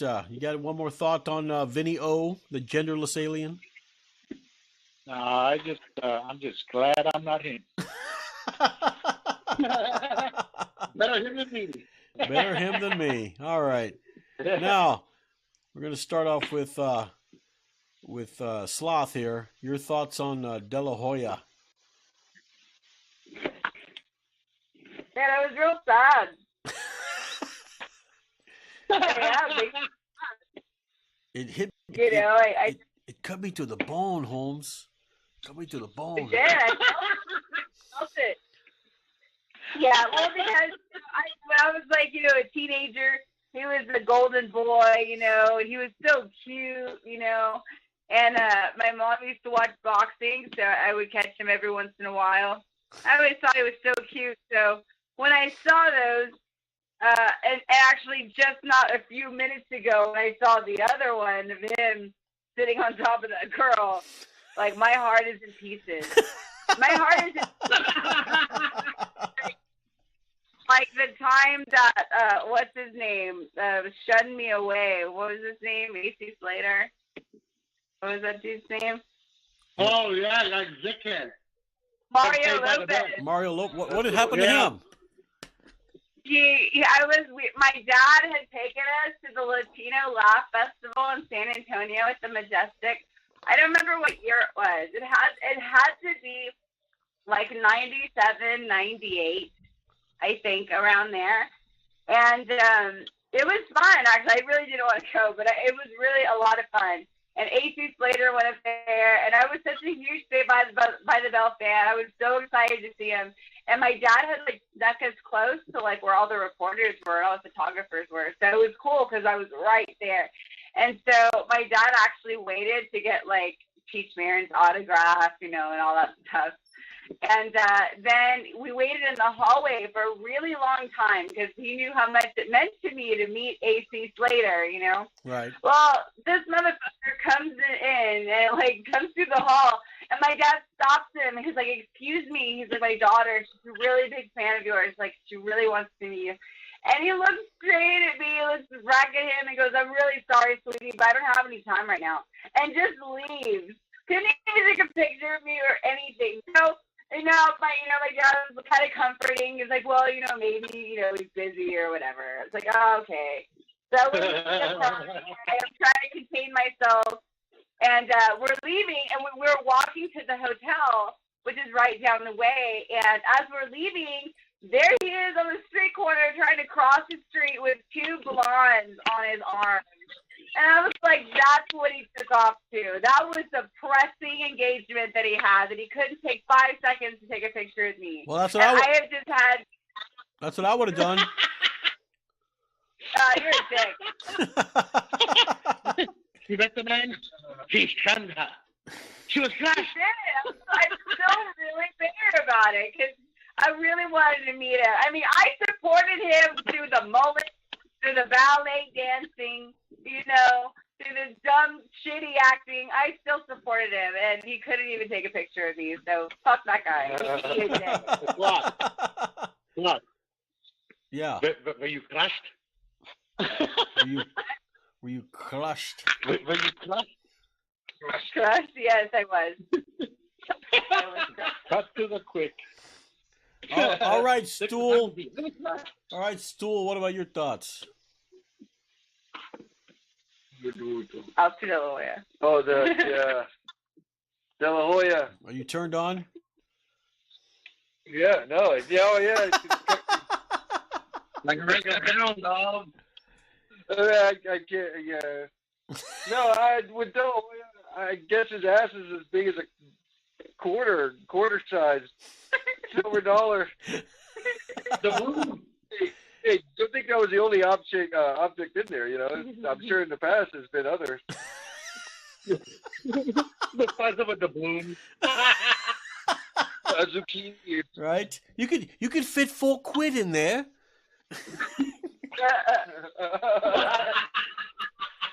You could fit what is it on Popeye? Where is a red cent and a guilder and $1? You could fit a silver dollar in that puppy. Hey, look, I really respected Oscar De La Hoya. I used to watch him fight. You know, when he fought Mayweather, when he fought Pacquiao, and all those guys. But man, I tell you, just seeing him bent over in a hotel room with fishnet stockings on and high heels, I'm kind of at a loss for words. I mean, I just still a drop of respect for him, but most of it is gone bye-bye. But he was a great boxer, and hopefully he recovers from this. Hopefully the internet is not too cruel about it. So you never know. Well, those pictures are like at least a couple of years old. Those aren't like, you know, a super new like I thing know, that's but gonna, yeah, he's already. But even though they're a couple of years old, that tells you that it's still on the internet, which means it's going to be there until the day he dies, and probably longer than that. So, yeah. Don't worry, Sean. We'll do our part to make sure it stays alive. Right. So, Jose, what are your thoughts on last thoughts on De La Hoya here? I think we're on a treadmill, just spinning our wheels because you know, he's, like I said, in the generation when it's acceptable. You know, people are doing weird things today, like the alien guy. You know. Yeah. What do we know? We're not in his shoes. Well, the kid generation may accept him. I guarantee you, his own generation doesn't. Well, I mean, if I was to meet him face to face in person, I'm not going to say, "Hey, how those fishnet stockings, man?" No. You know, I'll shake his hand. You know, I'll shake his hand, say, "Hey, I'm glad to meet you. You know, I'm a big fan of you," and then that's it. I'm not gonna.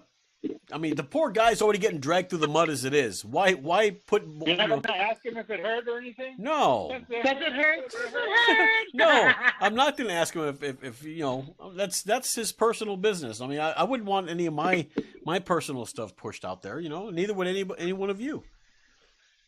You know, I mean, Yeah, no, that's for sure. Thank God camera phones weren't around, you know, where it's prominent in like early. I mean, what if Bruce likes to have big, you know, veiny black dildos in his butthole, and Stool likes to get pissed on? I mean, you know, it's not something you want to put on the internet. Why not? You know. So, all right. So I've got a couple more minutes here. Final thoughts on marijuana madness. I think it should be legalized. I think the government can make a lot of money out of it, and as long as they don't lace it, I think it's not doing any harm to anybody. And that's my thoughts. What do you think, Bruce? Honestly, I don't care if they legalize it or not. Yeah, as being somebody who doesn't mind smoking it, I would say it would be nice for them to legalize it so it's easier to get a hold of. But at the same time, you know, I don't want my state, my community, my taxes going for rehab and all this shit for a bunch of pot smokers. Right. You know, or something like that. It depends on how it affects my community. You know, how it affects me, rather. I don't give a damn, to be honest, about my community. That's wrong choice of words. I give a damn how it's going to affect me.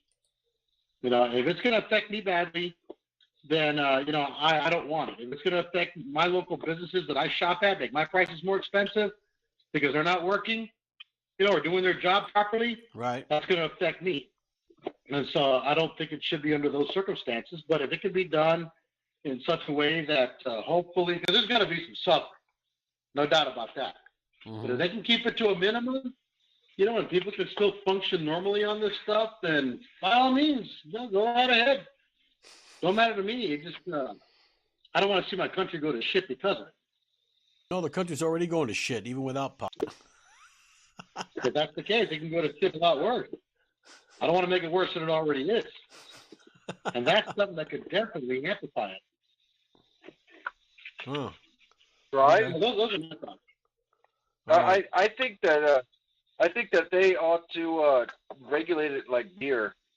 That anybody under 21 doesn't need to deal with it. And if they get caught, their parents are called and all that bullshit, just like it was with us smoking cigarettes back in the 80s and 90s. You know what I mean? I think it should be restricted to that extent, right, to where people understand, kids don't need to have it. Okay. But yeah, it should be legal though. But like beer. What about you, Sloth? Oh yeah, I think it should be legal. They just legalize it. Like that's really it. Like it's not. I don't think it's as big of a deal as people think it is, because it's not that hard to buy pot, even in places where it's illegal. You know what I mean? And right. It hasn't been some big epidemic since they legalized it. Maybe in some places, like I don't know if it's legalized where Mike was or whatever. I don't know anything about that, but all I know is that it does wonders, like for. Yeah, the internet went down. We're having a storm right now, so but it's good because not only am I streaming, I'm also recording. So what I can do is once we're done, I can stop the recording, take off that chunk, and re-put it back on YouTube. So nothing is lost. We're all good. So. Yeah, that stuff happens, especially up here. That's another thing we should need to talk about pretty soon. Is that it's a damn internet, all the monopoly that's going on. They could shut you off and whatever anytime they want. But so anyway, Sloth was talking when the internet went. Just to let you guys know, if all of a sudden you don't hear me, stay on the line because like I said, with the storms going on during the winter here, it affects the internet. So if you don't hear me, just wait a few minutes and it'll come back on. All right? Okay. So anyway, Sloth was talking before it went off. So is she done? What? I think she's still dealing with the fact that she was crushed. All right, she's probably done. All right, so that's all right. You were talking when the internet went down, so you were saying again? No, I was just talking about pot. I mean, yeah, I think they should legalize it. They should stop acting like it's a huge deal, and they should just do it. I mean, if they give as much of a shit about being drunk or whatever, I mean, it'll just be the new alcohol. I think. Right. I got you. All right, Jose, you got any last thoughts on marijuana? No, I'm fine. You're fine. No. I think that they should legalize it and just take it a little at a time. I think a lot of people would be a lot happier.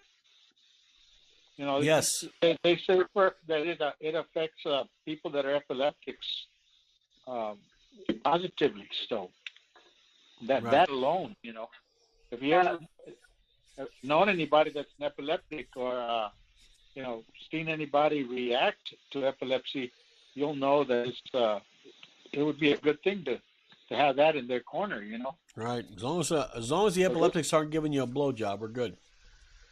'Cause you never know. What the? Where'd that come from? That came out of left field right there.